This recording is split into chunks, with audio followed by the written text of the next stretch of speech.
KBS 1라디오 뉴스레터 K.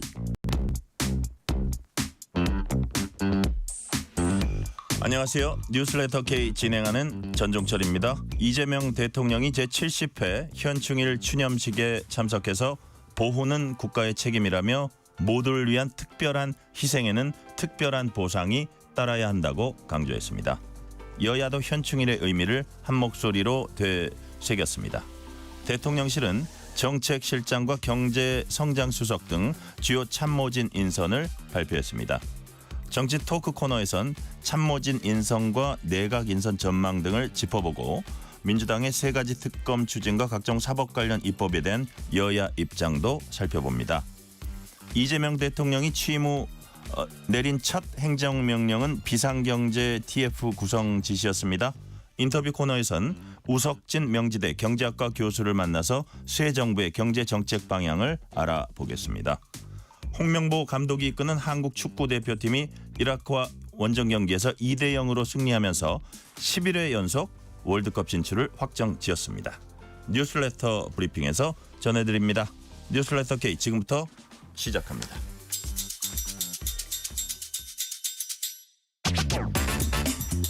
뉴스레터 K 정치 토크 서영주 맥 정치사회연구소장 정광재 국민의힘 대변인 나오셨습니다. 어서 오세요. 네, 안녕하십니까. 안녕하세요.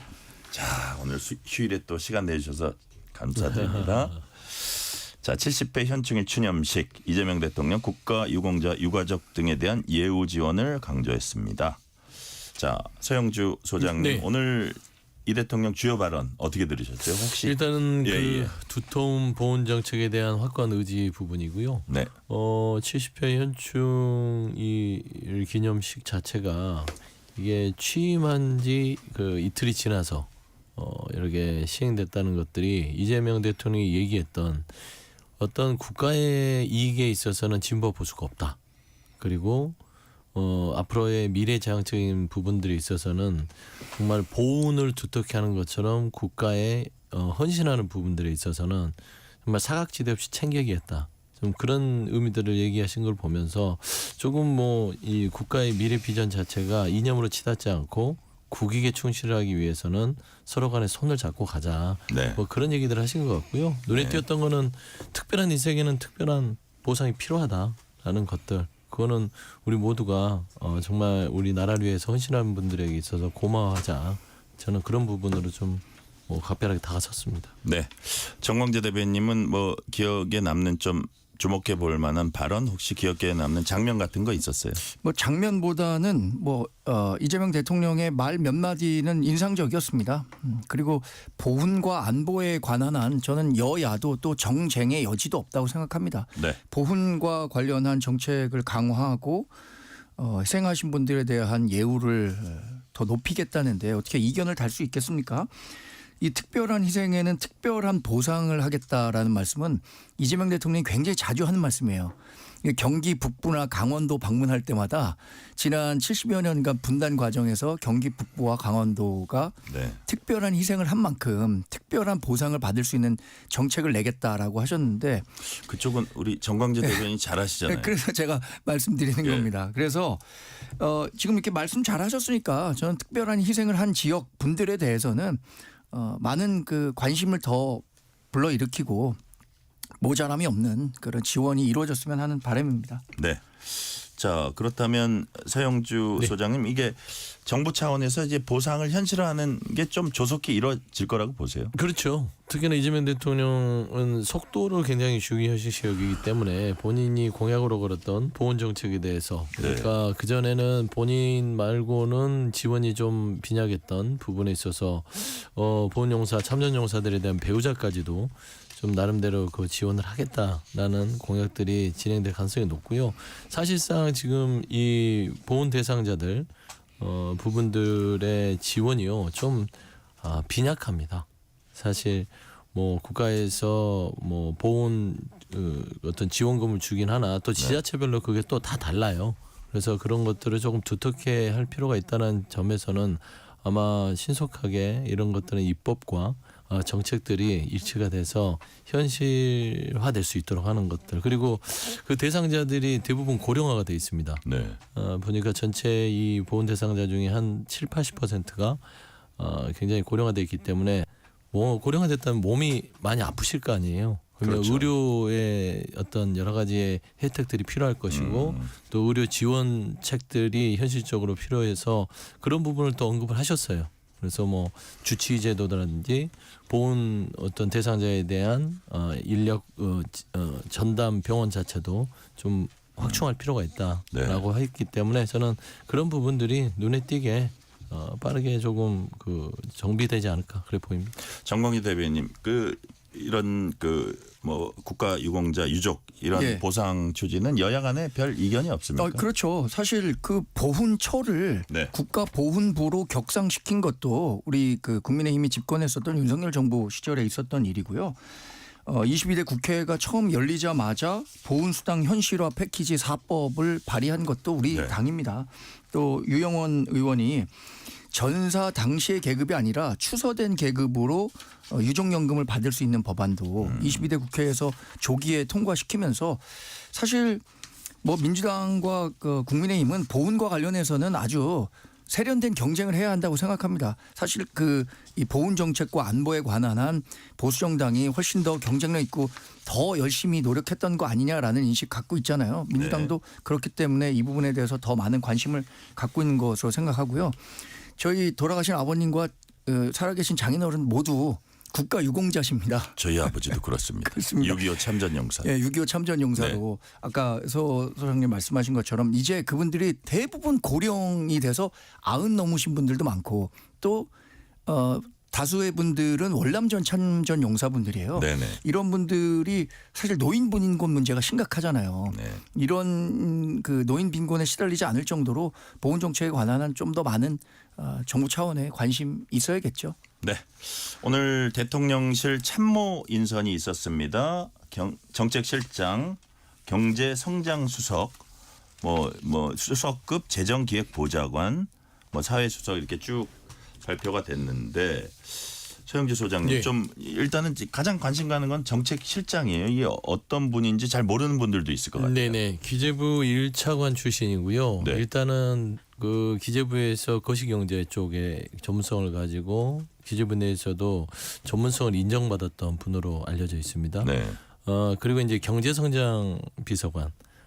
그 한양대 교수님인데 이름이 준경. 하준경 교수님. 예. 하준경 교수님 자체가 좀 주목할 만한데요. 아, 그래요? 기병범 정책 수석 부분들은 이미 자타가 공인하는 국가 거시경제 쪽의 전문가라고 했을 땐 저는 경제성장 수석 부분이 전 눈에 띄었어요. 네. 이 하준경 교수께서 성장의 방점을 둔 어떤 전문성을 보이는데 이분이 따지면 중도 성향의 경제정책 경제학자고 네. 그다음에 최근에 조지프 슌페터의 창조적 파괴 이 부분에 굉장히 주목하면서 네. 기업가 혁신이 대한민국 전체 그러니까 나라의 경제 성장을 이끌어낸다라는 것이기 때문에 지금 이재명 대통령이 얘기했던 혁신과 성장에 대한 가장 중점적인 어떤 그런 방향을 제시할 수 있는 그런 인물이에요. 그래서 저는 그 김용범 전 기재부 1차관 출신의 정책수석과 경제성장 수석인 하준경 교수 이 두 분의 어떤 콤비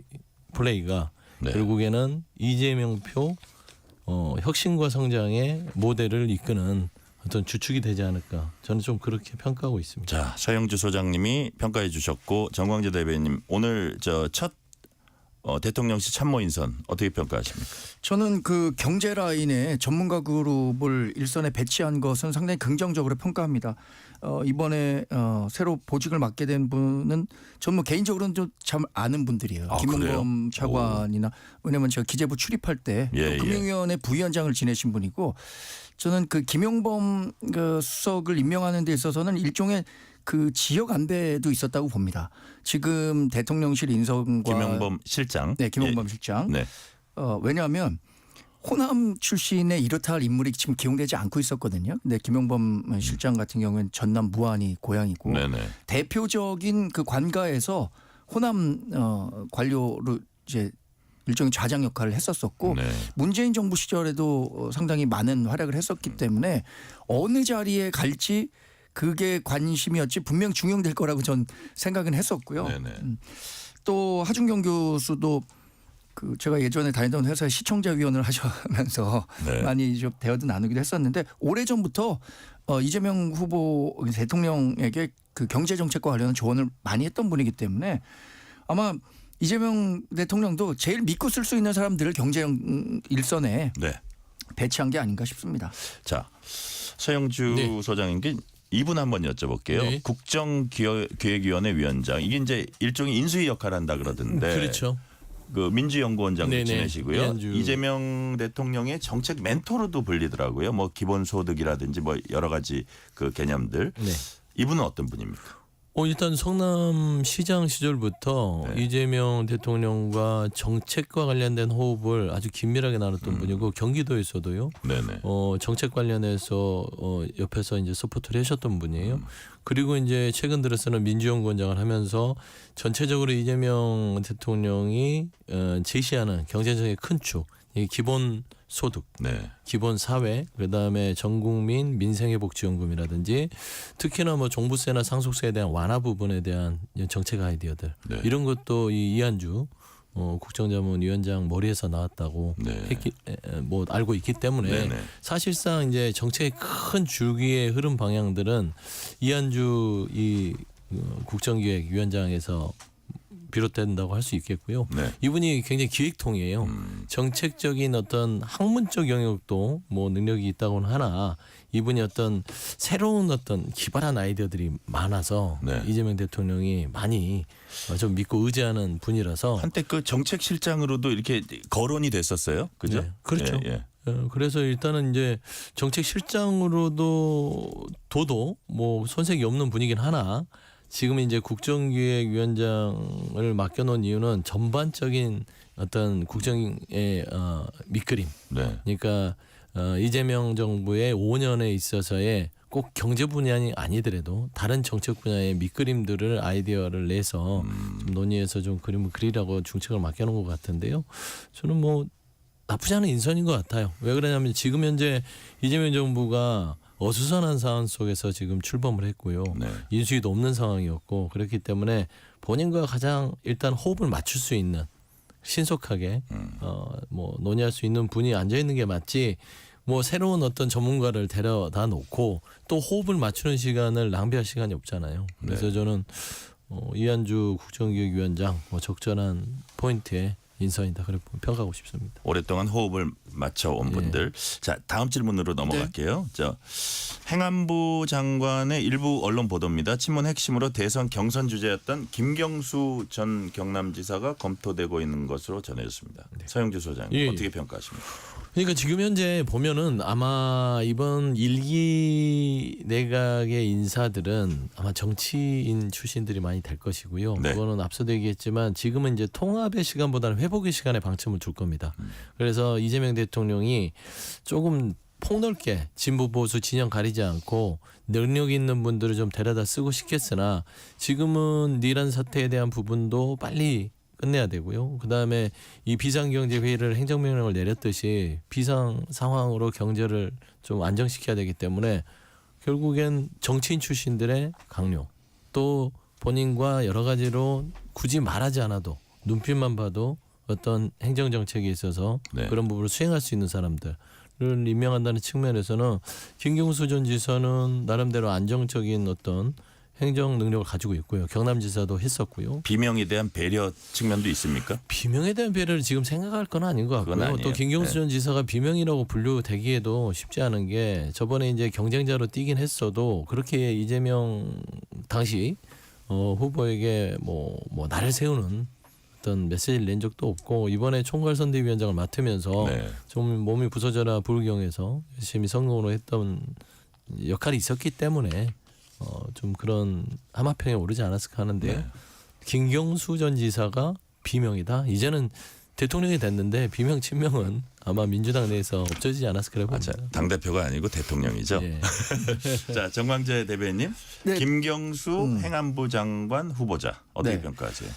뭐 경남지사를 했기 때문에 그리고 또 부울경 메가시티와 관련해서 지방 분권 이런 부분들을 지속적으로 얘기했던 분이기 때문에 만약에 뭐 지명을 한다면 모르겠습니다. 이게 저 인선 과정, 인사 검증 과정에서 어떤 명백한 결격 사유만 없다면 우리 당도 협조해 주는 게 더군다나 뭐 정권 초에는 이른바 허니문 기간이라고 해서 그 현 정부가 일할 수 있는 기간을 일정 정도 줘야 되는 거 아니냐라는 네. 인식도 있으니까 뭐 그렇게 평가할 수 있는데 근데 실제로 민선이 이루어질지는 잘 모르겠어요. 아직까지. 왜냐하면 최근에 그 하마평에 올랐던 정무수석의 우상호 전 의원이라든가 예. 오광수 전 대구지검장이 민정수석 하마평에 올랐는데 오늘 두 사람 다 공교롭게 발표되지가 않았어요. 네. 근데 오광수 전 대구지검장 같은 경우 민정수석으로 얘기가 되고 있는데 이분이 검찰 내 특수통이라는 이유로 민주당 내에 아니면 대통령실 내에 일종의 비토 여론이 형성돼서 임명 못하고 있는 거 아니냐라는 이야기들도 나오더라고요. 네. 그러니까 실제로 지금 하마평에 나오는 분들이 이재명 대통령과 가깝지 않은 분들 또는 뭐 가깝더라도 이렇게 민주당 내 비토가 있는 분들에 대해서 실제 인사가 이루어질지는 좀 더 두고 봐야 할 것 같습니다. 그 서영주 소장님, 네. 그 국민의힘 일각에서는 이제 드루킹 네. 를 언급하면서 선거를 관장하는 게 이제 행안부 장관이잖아요. 네, 그래서 네. 김경수 전 지사가 부적절하다 이런 그 얘기들도 하거든요. 그런 부분은 어떻게 뭐 보세요? 표면적으로 보면 그러겠으나 드루킹 사건 자체가 공직선거법이 아니라 컴퓨터 업무방해의 혐의로 좀 과중한 저는 형을 살았다고 개인적으로 생각하고요. 일단 그 부분에 있어서는 김경수 전 지사도 송구함을 얘기하셨고 그다음에 사면 복권이 된 상황 아니겠습니까? 사면과 복권이 됐다는 것들은 그에 대한 응당한 어떤 법률적 책임을 다했으면 새롭게 시작한다는 의미이기 때문에 또 이런 인사 하마평에 있어서 국민의힘이 예전 거를 꺼내서 또 적자 부적절하다. 그러면은 그 일에 있어서 한번 저지르면 평생을 어떻게 살아야 됩니까? 사라져야 됩니까? 그건 아니잖아요. 뭐 어떤 법적 책임을 지고 송구함을 얘기하고 그런 부분에 있어서 또 새로운 기회가 부여가 됐으면 그 기회에 대해서 다시 그런 일들을 안 벌일 것이라는 어떤 예측하에서 그 사람을 바라봐야 되는 것이지 않겠어요? 좀 반대로 얘기하면 그런 어떤 고초를 겪었기 때문에 더더욱더 상가에서 선거나 이런 부분에 있어서 행정이나 이런 부분들이 임하지 않겠습니까? 저는 그렇게 좀 말씀드립니다. 네, 정광희 대변인 네, 짧게만 말씀드릴게요. 그래서 저는 이게 일종의 주홍 글씨처럼 김경수 전 경남지사가 정치를 하는 데 있어서 계속 따라붙을 수밖에 없는 거거든요. 그런데 사면 복권되는 과정에서도 명확한 사과 의사 그러니까 진실은 법정 밖에 있다 뭐 이런 식의 얘기가 아니라 정확하게 정말 끊고 갈 거는 끊고 가면 될 것 같다고 생각하는데 예를 들어서 정말 지명이 돼서 인사청문회가 열린다면 그런 부분에 대해서 본인의 명확한 입장을 좀 설명하고 넘어가야 되는 측면이 있다고 생각합니다. 새 정부 출범 직후인 어제 국회는 본회의 열어서 민주당 주도로 내란 특검법안, 김건희 특검법안, 해병대원 특검법안, 특검 3법이죠. 그리고 검사징계법 통과시켰습니다. 규모, 기간 역대 최고라고 합니다. 자, 이게 뭐 서영주 소장님한테 네. 먼저 질문이 많이 가네요. 네. 자, 이게 이제 뭐 여튼 민주당에서는 뭐 계엄 사태, 내란 이런 것들을 빨리 종식시키고 그 다음 단계로 넘어가야 된다 그러기 때문에 이게 빨리빨리 해야 된다 이렇게 하고 있는데 네. 이게 이제 한 6개월 정도 하다 보면 이걸로 이제 올해는 쭉 국민들 눈에는 네. 이 특검으로 쭉 갈 수가 있는데 과연 이것이 그러니까 이재명 대통령이 얘기했던 협치 이런 것을 생각할 때 약간 속도 조절이나 이렇게 뭐 그런 것들은 고려가 되기가 힘듭니까? 이게 속도 조절이죠. 그래요? 빨리 털자. 그러니까 어차피 털고 새로운 정부로 그리고 새로운 시대를 맞이하려면 과거 거를 묻어둘 수는 없습니다. 털어야죠. 협치라는 것들이 네. 잘못한 부분이 있음에도 불구하고 그런 부분을 그냥 그래 좋은 게 좋은 거지 덮어두는 게 협치가 그건 아니죠. 협치가 아니다. 그럼요. 그러니까 내란 특검에 대해서는 특히나 우리 이번에 이 조기 대선을 국민들은 내란을 심판을 했던 겁니다. 그리고 이 부분에 대해서 완전히 종식시켜서 다시는 이 내란 행위가 대한민국 정치사에 나타나지 않도록 해달라는 염원을 국민들이 민주당의 이재명 대통령 선택함으로써 보여준 건데 그 부분 약속을 지켜야죠. 그러려면 이거를 길게 1년 2년 끌 게 아니라 내란 특검을 바로 통과시킴으로써 특검의 기간이 있고 그 기간 내에 결과가 나오면 이거는 털어서 그냥 끝내는 거 아닙니까? 질질 끌어서 1년 가고 2년 가고 이렇게 되겠습니까? 그건 아니잖아요.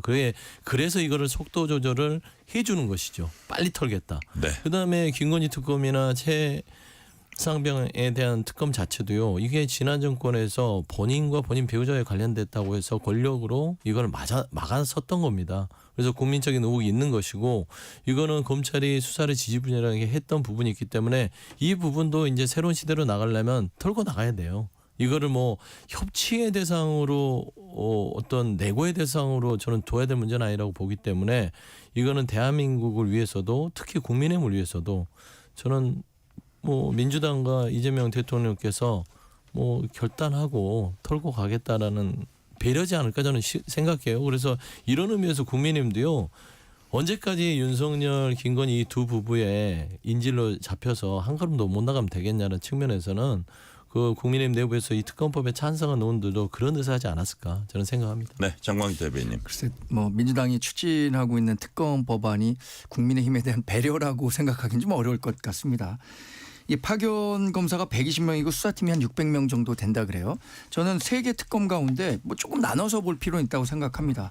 최혜병 특검 같은 경우에는 실제로 윤석열 대통령 시절에 발생한 일이고 그 수사 과정에서 밝혀지지 않은 의혹들이 남아있기 때문에 저는 이런 사안 같은 경우는 특검이 반드시 필요하다고 생각합니다.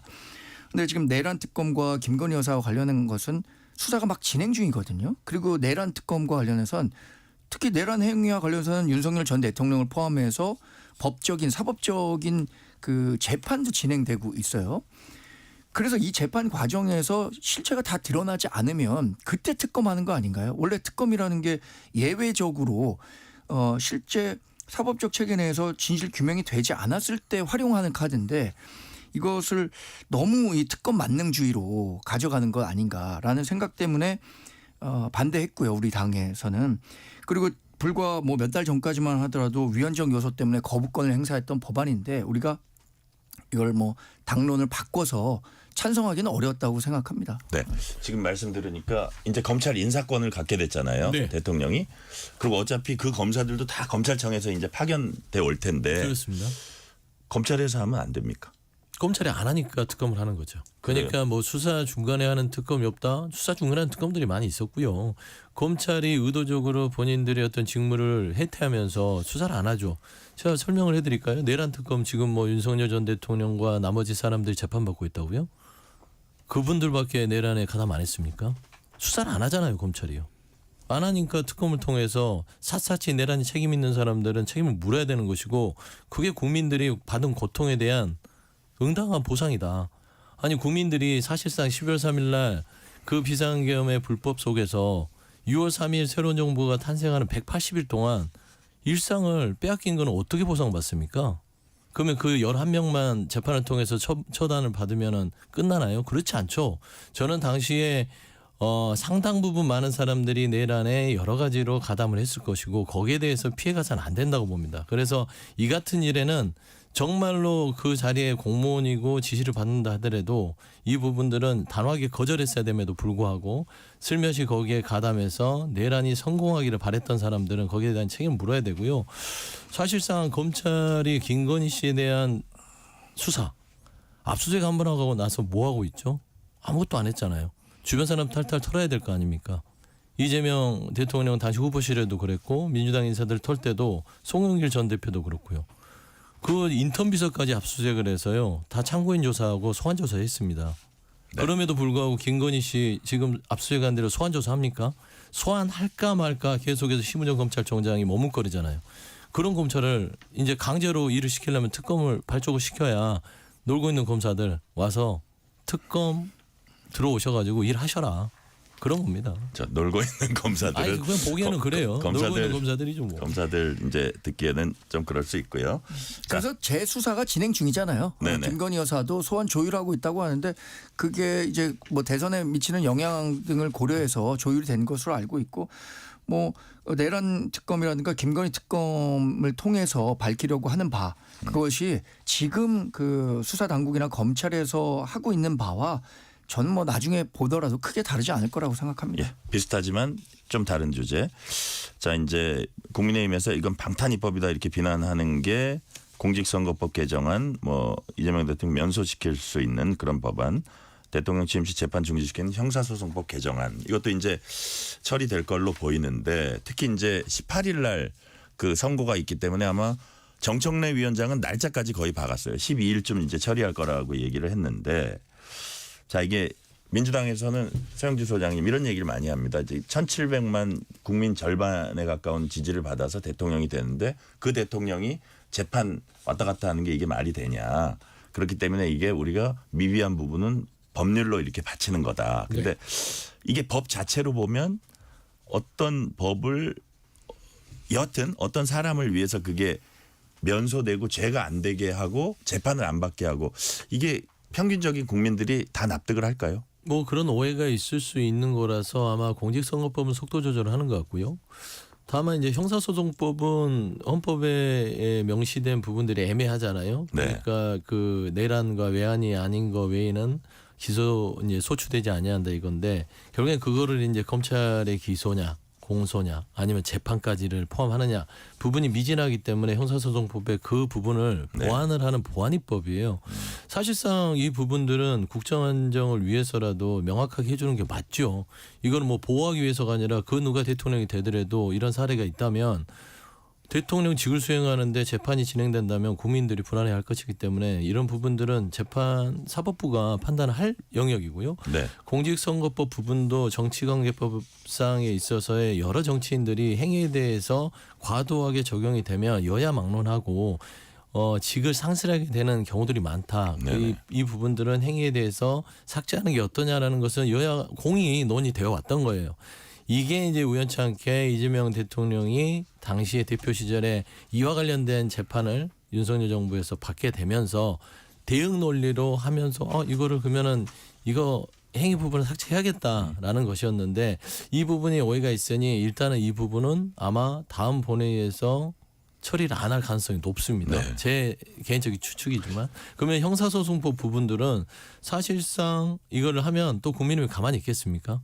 또 이거 위헌 법률 제청 심판 받으려고 할 것이고, 그 다음에 헌법재판소에 헌법에 있어서의 대통령이 재판을 받아야 된다 또 할 것이고, 뭐 결국에는 이 법을 통과시킨다 하더라도 결국엔 국민의힘이 또 지고 흔들 거예요. 하지만 해야 될 일은 해야 된다.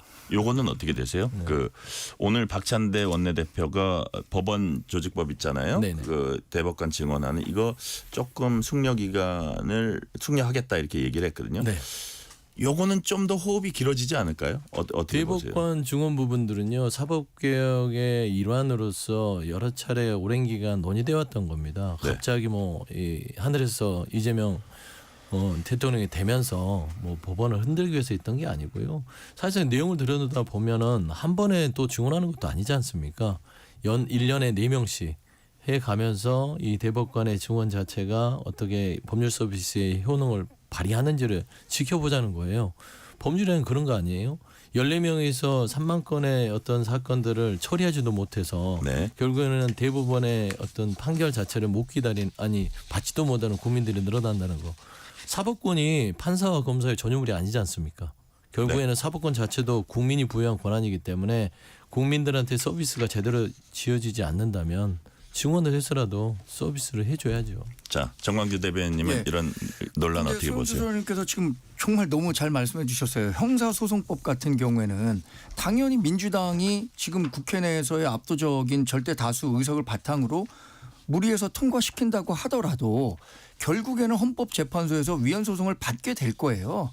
위헌소송을 통해서 헌법재판소에서 그 소추와 관련해서 재판이 계속 진행되느냐 진행되지 않느냐에 대한 판단을 해줄 건데, 지금 국회에서 무리해 갖고 마치 이재명 대통령에 대한 방탄 성격으로 충성 경쟁하듯 민주당이 통과시킬 필요가 무엇이 있느냐. 결국에는 헌법재판소에서 받게 될 거고, 지금 헌법재판소장 2명도 이재명 대통령이 당선되자마자 그 전에 대통령 권한대행이 임명했던 사람 2명 철회하고 새로운 2명을 넣을 거 아닙니까? 그것 때문에 우리 당에서는 입법 행정에 이어서 사법까지 독점하게 되는 1인 독재 정당이 나올 수 있다라고 우려했던 건데, 그럼에도 불구하고 지금 대통령으로서 이제 평가를 받은 거잖아요.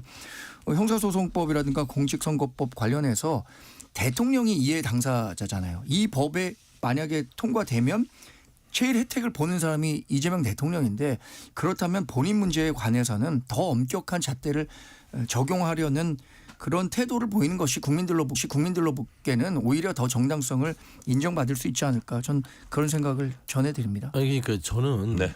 다시 한번 소장님. 상식적으로 제가 좀 잠깐 그 대신 짧게만. 예. 짧게 드리면 예. 보안입법이라니까요. 그러니까 헌법에 있어서 애매한 부분들이 있기 때문에 형사소송법에 이걸 명확히 함으로써 헌법에 규정한 이 대통령직의 국정안정의 취지를 살리자 이런 부분이기 때문에 해야죠. 이거를 뭐 무슨 충성 경쟁입니까? 국회의원들 그런 일을 하고 있는 겁니다. 네, 이 시간 교통 상황 알아봅니다. 라디오 교통정보센터 유하영 리포터 나와주세요.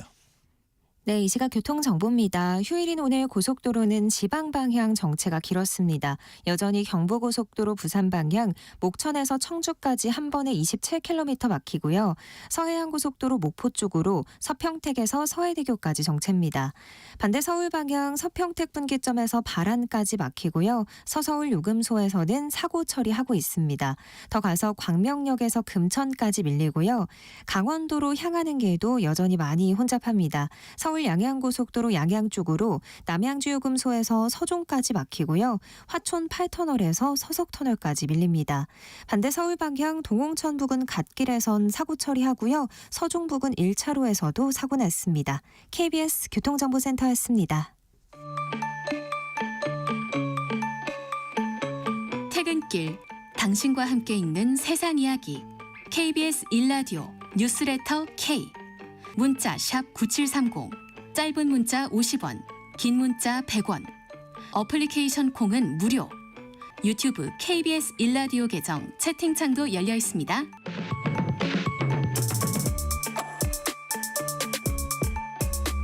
실시간 교통 상황 살펴봤습니다. 서영주 소장, 정광재 대변 두 분과 뉴스레터 K 정치 토크 이어갑니다. 자, 민주당 새 원내대표 복귀한 선거 후보 등록이 오늘 마무리됐습니다. 4선 서영교, 3선 김병기 의원 출마 선언했습니다. 자, 본인이 이재명 대통령과 국정철학 공유해서 호흡 맞출 적임자다.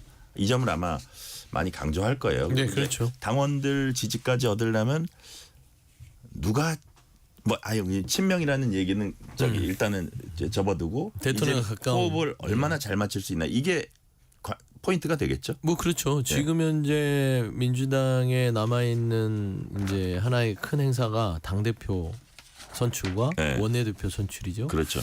그러면 이제 지금 현재 민주당 당원들이나 의원들이 바라는 것도 일단 이재명 대통령이 인수위 없이 시작했기 때문에 대통령의 뭔가 뒷받침을 해줄 수 있는 당의 지도부가 좀 뽑혀야 되겠다는 생각이 높고요. 그럼 호흡이 누가 잘 맞을까? 그러니까 겉으로만 호흡을 잘 맞출 것인지 정말 속으로 잘 맞출 것인지를 판단하게 될 것이에요. 네. 그러면 거기에 대한 이제 농도차를 이제 서로 간에 내가 더 잘해, 내가 더 잘 맞춰라는 거를 할 것인데 저는 사실상 뭐 이게 이번에 민주당은 당헌당규의 원내대표도 예전에는 반장선거처럼 의원들이 선택을 했는데 그렇죠. 예. 당원들 투표가 들어갑니다. 처음으로 들어가는 거죠. 처음으로 들어가는 예. 거죠. 그래서 한 20%가 들어가기 때문에 그것도 말하자면 한두 표 차로 당락이 결정된다는 선거라고 봤을 때는 상당하죠. 네. 그래서 저는 뭐 결과는 어떻게 될지 모르겠으나 하여튼 치열한 각축전이 벌어질 것 같습니다. 자, 서영주 소장께 하나만 더 여쭤볼게요. 이게 이제 예를 들어서 야당과 계속 접촉을 해야 되는 자리가 원내대표잖아요. 그런데 어쨌든 이게 야당과 그 전보다는 조금 이렇게 이제 다수당 대 소수 제2당으로서 이렇게 관계에 있어서 그 제2당은 계속 너무 일방적으로 우리가 당해왔다 이렇게 주장을 하고 있습니다. 그랬을 때 좀 이 20일 이제 대통령이 새로 취임한 이후에는 좀 다른 모습도 가능하다고 보십니까? 어떠세요?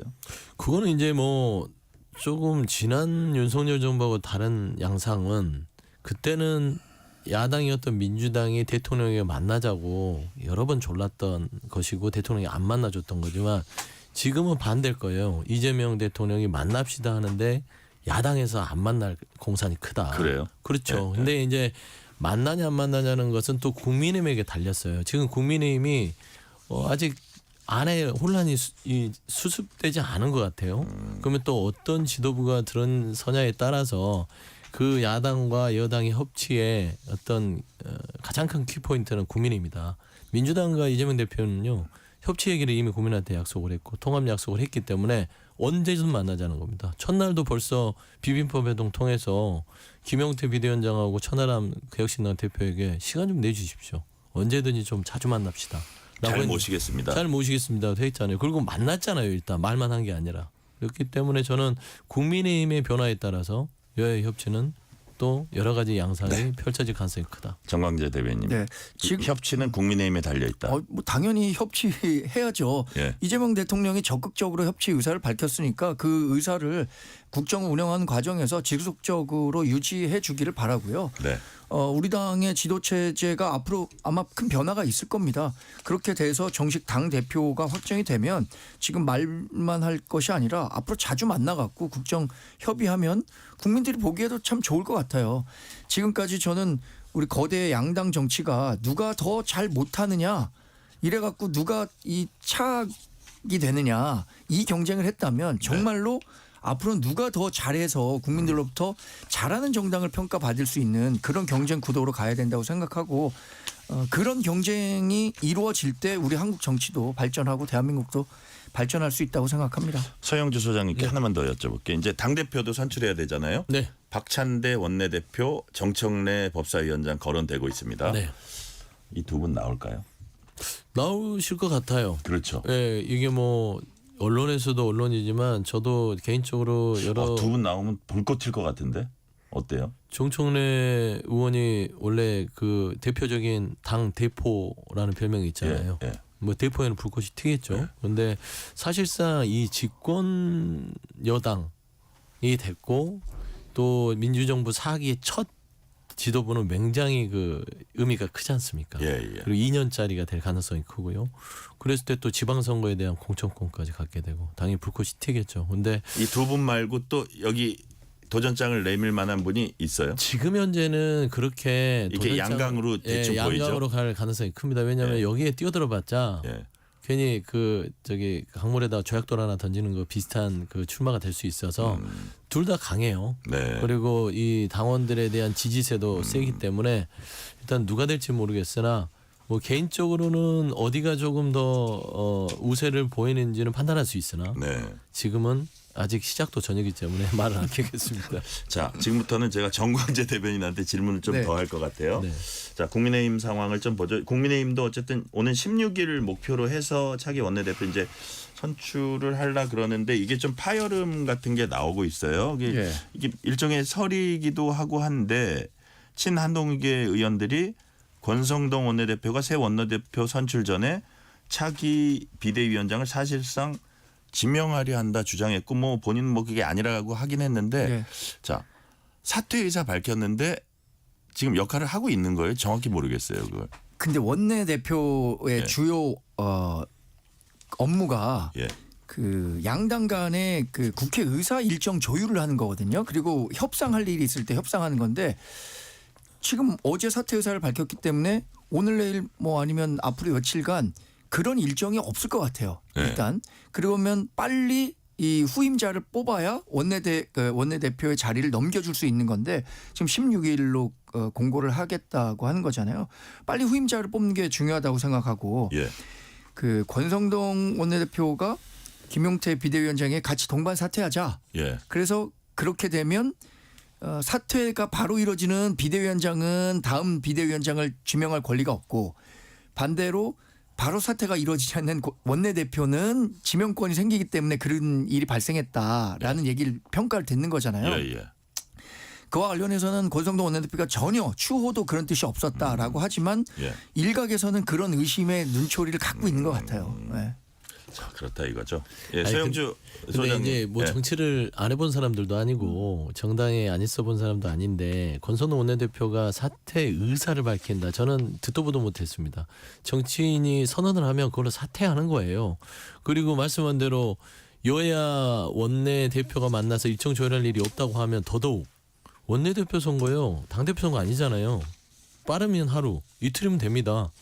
5월 10일 날 그 3시간 만에 대선 후보도 금방 바꾸는 당인데 네. 굳이 뭐 의총 모아놓고 의원들한테 원내대표 후보 모집하고 투표하게 하는 거 금방이면 되는데 결국 그 대행 체제도 있음에도 불구하고 권선동 원내대표가 사퇴 의사는 밝혔으나 원내대표직을 수행한다. 그거는 또 다른 생각도 있는 것이고 좀 이해할 수 없는 행태다라고 좀 비판할 수밖에 없습니다. 뭐 저는 일단 그 권성동 정광희 원내대표가 대변인. 사퇴 의사를 밝혔기 때문에 사퇴된 걸로 봐야 한다고 생각합니다. 근데 그 사이에 어떤 일정이 생겨서 원내대표의 역할을 꼭 해야 하는 부분이 있을 수 있을지 모르겠지만 그런 것도 저는 없을 것 같아요. 그럼 뭐 일주일 더 하자고 그런 것 같지는 네. 않다 이런 취지로 이제 말씀하셨는데요. 자. 김용태 비대위원장은 6월 30일까지라면서요. 예, 그렇습니다. 임기가. 네. 그러면 이제 뭐 두 가지 설이 있어요. 하나는 아니 어차피 지도부 전부 사퇴하면 비대위원장부터 사퇴해야지 비대위원장 남아서 또 실무적인 것 좀 챙긴다.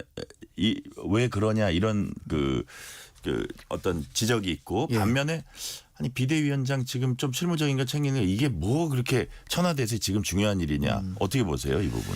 근데 오늘로써 김용태 비대위원장이 생각하고 있는 바는 명확해졌다고 생각합니다. 네네. 그 본인이 6월 30일까지 임기를 수행하면서 네. 다음 비대위를 관리형 비대위로 발족시키고 그 관리형 비대위가 조속한 시기에 전당대회를 열어서 새로운 당대표를 뽑는 것이 네. 지금 김용태 비대위원장이 갖고 있는 아, 생각이고요. 그게 막 속보에 가까운 거죠. 지금 좀 근데 전에. 뭐 아까 그 6월 6일 현충일 행사를 마치고 그러시군요. 기자들과 이야기를 하는 과정에서 본인이 갖고 있는 로드맵에 대해서 설명을 했어요. 근데 그 관리형 비대위가 되면 어떻게 되냐면 지난해 우리가 7월에 전당대회를 했거든요. 예. 대선에서 패배한 다음에 한동훈 위원장이 당시에 책임지고 물러났죠. 황우여 비대위원회가 그 발족을 했는데 전당대회 열릴 때까지만 딱 관리하고 새로운 당대표가 뽑혔을 때 네. 그러니까 불과 2달만 그 비대위로서 존재하고 해체됐거든요. 그런 과정으로 가는 큰 그림이 지금 국민의힘에선 잡혔다 이렇게 보셔야 될 것 같습니다. 정광재 대변인께 하나만 더 여쭤볼게요. 네. 김문수 전 대선 후보가 오늘 대선 캠프 참모들과 국립서울현충원을 방문 참배했습니다. 이게 좀 그렇게 많이 보던 장면은 아닌데 그 앞서서는 해단식이었나요? 당 지도부를 또 강도 높게 비판했어요. 그래서 예. 아 정말 이분 당권 도전하려 그러나 했는데 일단은 당대표 욕심 없다고 얘기를 했고 예. 거기에 대해서는 뭐 박정은 의원이라든지 천하람 의원 이런 분들은 할 것 같다고 이런저런 이유를 네. 대서 이제 했는데 이 상황은 어떻게 된 겁니까? 저도 말보다는 행동에 그분의 진의가 있다고 생각됩니다. 말은 뭐 당대표에 욕심 없다라고 말씀하셨는데 예. 지금 보이고 있는 행보는 당대표 선거가 치러진다면 나가겠다라는 걸 의식한 행보 아닐까 싶습니다. 뭐 턱걸이 열심히 하시고 하는 것도 네. 내가 아직 건재하다는 의미로 해석될 수 있을 것 같고요. 오늘 현충원에 방문한 것도 이게 딱 굳이 공개 행보로 하지 않았어도 되는 것 같은데 그 기자단을 통해서 공지를 하고 같이 선거를 치렀던 분들이 방문한 걸 보면 네. 후보로서 대선에 패배했지만 당을 혁신하는 과정에서 본인의 역할이 있을 것이다라고 생각하는 게 아닌가 저도 네. 추측을 합니다. 그렇게. 서영재 소장님 어떻게 네. 보세요? 아니 사실상 이 정도 행보를 하면 당 대표를 준비한다고 봐야죠. 그래요. 그다음에 김문수 전 후보 자체도 지난번에 대선 후보로 나올 때 고용노동부 장관 때 똑같은 행보를 보였어요. 무슨 소리냐? 나는 무슨 출마 생각 없다. 지금은 이런 자리를 얘기할 때가 아니다. 뭐 윤석열 전 대통령이 이런 탄핵 부분에 있어서 이런 거를 수습해야 된다. 이렇게 얘기했는데 어땠습니까? 나왔잖아요. 그러니까 뭐 이 김문수 전 후보의 전형적인 이 정치 풀어가는 패턴이다라고 봤을 때는 출마는 100% 하는 100%? 거. 저는 100% 한다고 그래요? 보고요. 지금 현재 이제 그 뭐 전당대회가 거의 가시화된 상황이고 지금 국민의힘은 계파가 세 개로 분류되는 것 같아요. 김문수계로 하나가 지금 뭉치고 있고요. 그 다음에 그 뭐 한덕수계라고 하기에는 그렇지만 한덕수 후보를 옹립하려고 했던 네. 그 계파 권성동계라고 해야겠죠 이제는. 그 다음에 세 번째는 이제 한동훈 전 대표가 당 대표를 준비하고 있을 거라고 보기 때문에 한동훈계 이 세 계파에서 일단 전체적으로 전당대회를 채비하고 있다라고 보는 그렇게 게 보시는 거죠? 맞을 것 같습니다. 자, 서영재 소장께 먼저 질문 하나 드릴게요. 이준석 개혁신당 의원 TV 토론 당시 논란이 된 발언과 관련해서 이준석 의원 제명 요구하는 국회 국민동의청원 이틀 만인 오늘 14만 4천 명 넘어서서 이제 국회에서 심사할 수 있게 됐습니다. 그렇습니다. 제명 심사 진행돼야 한다고 보세요? 이게 뭐 이 정해진 룰이고 국민들의 여론 아니겠습니까? 이 정도의 어떤 많은 사람들이 심사해라 하면 하는 거예요. 왜냐하면 국회의원 직이 그렇습니다. 선출직이잖아요. 국민의 뜻에 따라서 생사 여탈권이 있기 때문에 네. 저는 국민들이 이 청원에 대해서 심사를 하라고 하면 해야 되는 것이고 정치는 책임지는 것입니다. 본인의 발언이 적절했는지 안 했는지에 대해서 국민들이 심사받기를 원하면 거기에 대해서 책임지면 되는 것이다. 아주 단순한 문제다고 생각합니다. 정광재 대변인. 이거 뭐 정해진 수순이니까 심사는 하겠죠. 그런데 과연 제명으로 이어질 사안이냐에 대해서는 뭐 많은 분들이 의문을 가질 겁니다. 제명이라는 게 70년대에 있었던 김영삼 총재 제명 이후에 우리나라 역대 그 국회의원이 자꾸 대통령 이름을 얘기하세요. 그거 아니죠? 김영삼 아니야. 김영삼. 내 농담을 못 알아들었어요. 아, 그거는 어이고 예, 예. 아인 거 압니다. 예. 그래서 당황을 하셨어요. 네, 당황했습니다. 그렇게 국회의원 제명이라는 게 쉬운 일은 아니에요. 그래서 뭐 심사는 하겠지만 제명까지 이어질 사안은 아니라고 생각하고 저는 다만 이준석 후보가 이제 선거도 끝났으니까 이준석 의원이 네. 한 번 더 정식적으로 사과를 할 필요는 있을 것 같아요. 그래요. 그러니까 선거 기간에는 사실 사과를 하는 것이 자신의 득표에 마이너스가 될 수도 있다고 생각했기 때문에 일단은 선거 기간엔 정면 네. 돌파. 그러니까 선거 네. 기간은 정면 돌파했지만 지금은 조금 더 그 진실된 마음으로 사과를 하면 국민께서도 좀 넓은 마음을 가지시지 않을까 생각합니다. 저도 네. 이제 제명의 결과까지는 이르지 않을 것 같으나 심사를 통해서 이번에 이 국회 윤리 심사가 이준석 후보에게는 약이 될 수 있는 기회가 될 수 있기를 또 개인적으로는 또 바라봅니다. 자, 이화영 전 경기도 평화부지사가 불법 대북 송금 관련해서 확정심 받았습니다. 징역 7년 8개월 2심하고 이제 똑같은데 자, 이재명 대통령에 대한 재판 별도로 이제 다음 달인가요? 이게 준비기일 잡혀 있다고 하는데 이게 어차피 뭐 형사소송법 통과하면 같이 이제 멈춰지는 거예요. 근데 자, 최근에 어떤 한 네. 민주당 의원이 언론 인터뷰에서 이화영 전 부지사가 광복절 특사로 나올 가능성이 있다. 가능성이 있다고 어떤 보세요. 의원이 그랬는지 제가 금시초문이네요. 아 그래요? 뭐 저는 그냥 보도에서 예, 봤더니 뭐 그런 얘기를 하실 익명의 의원이었습니다. 익명 뭐. 의원인데 네, 그거는 좀 전혀 뭐 상식적이지 않은 얘기 같고요. 네. 이화영 전 부지사는 지금 2심 그다음에 대법원 확정심을 놔두고 있는데 어떻게 그게 3회에 될 수 있을지 8월 15일 전에 확정이 나올까요? 안 되잖아요. 확정이 지금 나왔어요. 오늘 나왔죠. 예. 그런데 예. 이게 뭐 윤석열 정부도 아니고요. 뭐 김태우 씨처럼 뭐 대법원 확정하고 나서 후보 강서구청 하는 그런 식의 어떤 그 상식적이지 않다. 비상식적인 예. 행위들은 있을 수 없어서요. 그거는 뭐 없는 얘기라고 저는 좀 치부하고 싶습니다. 그다음에 좀 이화영 전 부지사 부분들은 본인이 뭐 책임을 져야죠. 네. 자, 근데 정광재 대변인 과연 김성태 회장이 이화영 부지사를 보고 돈을 보냈냐 이게 이제 계속 검찰과 국민의힘 쪽에서 제기하는 의혹입니다. 예, 그때 2심 판결에서 이화영 경기 평화부지사에 대한 변호인이 당시 판사들을 대상으로 이렇게 얘기를 했어요. 이화영 부지사가 유죄면 이거 이재명 민주당 대표도 유죄가 되는 셈이다. 이런 식으로 약간 이 재판부를 압박하는 듯한 메시지를 낸 적도 있거든요. 근데 재판 결과만 놓고 보면 그러니까 법이라는 건 최소한의 상식이잖아요. 이거 관련해서 과연 부지사가 도지사 모르게 거액의 돈을 보낼 수 있었겠느냐. 그리고 뭐 지난번에 리박스쿨 댓글 때문에 또 민주당이 그런 얘기했던가요? 이걸로 혜택을 보는 사람이 누구였나를 하면 공모의 그 정황이 충분하다. 그때 당시에 북한 그 방북하는 혜택을 누가 보는 것이냐.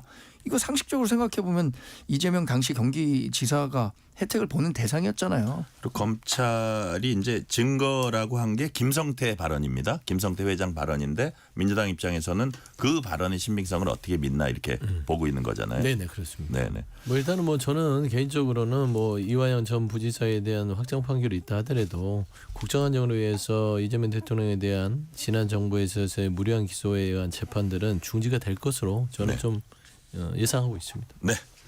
자, 시간이 진짜 한 40초 남았는데 이거를 자, 백악관이 한국 대선이 자유롭게 잘 치러졌다 이렇게 평가한 뒤에 이례적으로 중국이 한국에 끼칠 영향 끼칠 가능성을 언급해서 파장이 일고 있습니다. 자, 이런 가운데 어쨌든 이재명 대통령, 트럼프 대통령 통화가 사흘째 성사되지 않고 있습니다. 요 시간이 이제 30초밖에 없는데 서영주 소장님. 네. 일종의 미묘한 기류인가요? 아니면 곧 뭐 통화 같은 건 곧 성사될까요? 트럼프 입장에서는 중국 한국 관계가 굉장히 중요하기도 하고 본인의 입장에서는 뭐 빨리 한국하고 통하고 싶을 거예요. 그런데 네네. 늦는 게 한국의 입장에서는 별로 손해 볼 게 없습니다. 결국엔 트럼프는 빨리 뭔가를 추진하고 싶어 하는 건데 네. 저는 그런 의미에서는 이게 뭐 대단히 뭐 이례적이거나 뭐 국익에 뭐 어떤 도움이 안 된다고 판단하지는 않습니다. 네. 정광재 대변인 15초. 민주당에서는 의미를 축소하고 싶겠지만 이 트럼프 대통령과의 통화가 늦어지는 것에 대해서 여러 걱정하는 목소리가 있다라는 것은 아마 대통령실도 잘 알고 있을 거고 뭐 빠른 통화가 이루어지기를 추진하고 있을 겁니다. 여기까지 말씀 듣겠습니다. 서용주 맥 정치사회연구소 소장, 정광재 국민의힘 대변인이었습니다. 말씀 감사합니다. 네, 감사합니다. 뉴스레터 K 1부 마치고 2부가 이어집니다.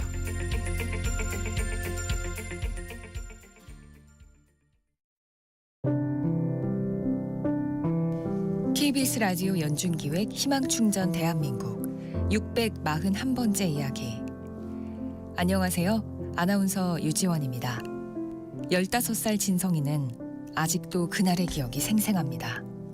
아빠의 사고 소식에 급히 학교를 나와 병원으로 향하던 순간 진성이의 얼굴은 눈물 범벅이었는데요. 태양광 패널 설치를 하다가 지붕에서 떨어지는 큰 사고를 당한 아빠. 뇌를 비롯한 전신 부상으로 수십 개의 전선과 산소호흡기에 의지한 채 아무런 의식도 없었습니다. 아빠의 빈자리는 할머니가 채워주셨지만 진성이에겐 하루하루가 걱정과 한숨뿐이었는데요. 다행히 상태가 호전되어 올해 초 다른 재활병원으로 옮겨진 아빠. 하지만 심한 뇌손상으로 인해 의사소통이 불가능하고 몸의 움직임도 쉽지 않습니다. 언제 끝날지 모르는 길고도 힘겨운 재활의 시간. 매월 수십만 원씩 쌓여가는 병원비에 할머니와 진성이의 마음은 불안하고 막막하기만 합니다. 진성이 가족이 예전의 행복한 시간을 되찾을 수 있도록 여러분이 두 손을 꼭 잡아주세요. 여러분의 따뜻한 손길이 희망의 빛이 됩니다. ARS 060-700-1580 060-700-1580 한 통화 3,000원으로 희망을 선물해 주세요. KBS 라디오 연중기획 희망충전 대한민국은 초록우산 어린이재단, 인탑스 주식회사 그리고 청취자 여러분과 함께합니다. ARS 060-700-1580 한 통화 3,000원입니다.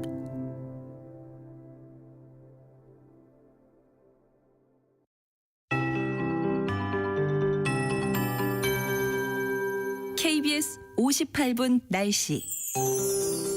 오늘 저녁까지 가끔 높은 구름이 지나겠고요. 또 저녁까지 전남권과 부산 등 경남 남해안 남서 내륙에 비가 조금 내리는 곳이 있겠습니다. 내일과 모레 사이에는 경기 북부와 강원 북부에 또 내일 늦은 밤과 모레 오후 사이에는 제주에 비가 내리겠습니다. 비의 양은 많지는 않겠습니다. 또 내일 새벽까지 경북 동해안과 경북 산지, 강원 산지와 강원 동해안 등 주로 동쪽 해안과 산지 위주로 바람이 강하겠습니다. 산지 쪽에는 순간 최대 풍속 초속 20m까지 나올 걸로 보여집니다. 시설물 관리 잘 해주셔야겠고요. 오늘까지는 중부 서해안을 중심으로 강풍이 이어지겠습니다. 5월이 푸르렀다면 6월은 옅은 붉은색을 떠올리게 되는데요. 이제 뜨거운 여름으로 접어들었습니다. 북강릉 34.5도, 이례적인 기온, 고온 현상이 심했습니다. 동해는 34.2, 강릉 33.9도 폭염 수준이었고요. 이 동해안은 평년 기온을 약 10도 웃돈 곳이 많았습니다. 서울은 오늘 30도 정도의 낮 최고 기온 기록했는데 내일도 서울 28도, 전주 30도 등 덥겠습니다. 24도에서 33도 분포, 아침 기온은 서울 18도 등 13에서 23도 분포가 되겠습니다. 일교차도 당분간 크겠고요. 모레는 최고 체감 온도가 31도 이상으로 전 지역이 매우 덥겠습니다. 지금 서울의 기온은 27.7도입니다. 강혜정입니다.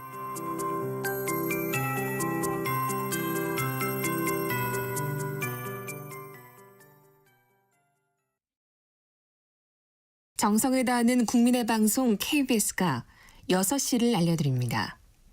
AM 711kHz, FM 97.3MHz, KBS 1라디오입니다.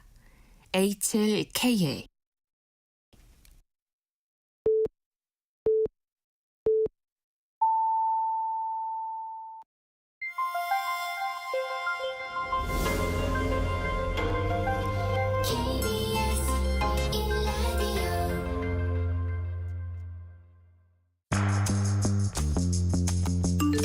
여러분은 지금 퇴근길 시사편지 한 장 KBS 1라디오 뉴스레터 K를 듣고 계십니다.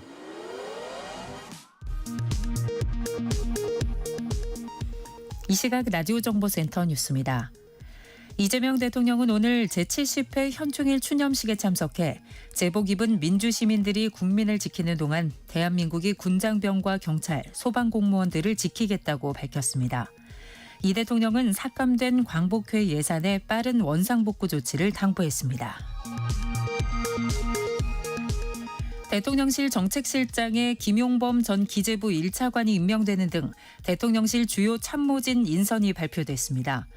국정상황실 확대 개편과 사법제도 비서관 설치, 국정기록 비서관 복원 등 조직 개편 방안도 나왔습니다. 더불어민주당의 새 원내대표를 뽑는 선거에 4선 서영교 의원과 3선 김병기 의원이 출마했습니다. 국민의힘은 대선 패배 이후 차기 지도체제를 두고 내홍이 계속되고 있습니다. 대선 후보 TV토론에서 여성 신체와 관련해 폭력적인 표현을 인용한 개혁신당 이준석 의원의 제명을 요구하는 국회 국민동의 청원이 국회에서 심사를 받게 됐습니다. 미국 트럼프 행정부가 대미 무역 흑자 등을 문제 삼으며 한국을 다시 환율 관찰 대상국으로 지정하고 심사를 더 강화하겠다고 밝혔습니다.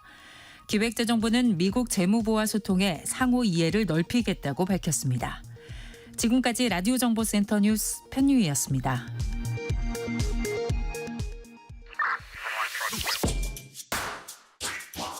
뉴스의 진수를 보여주는 인터뷰. 뉴진수.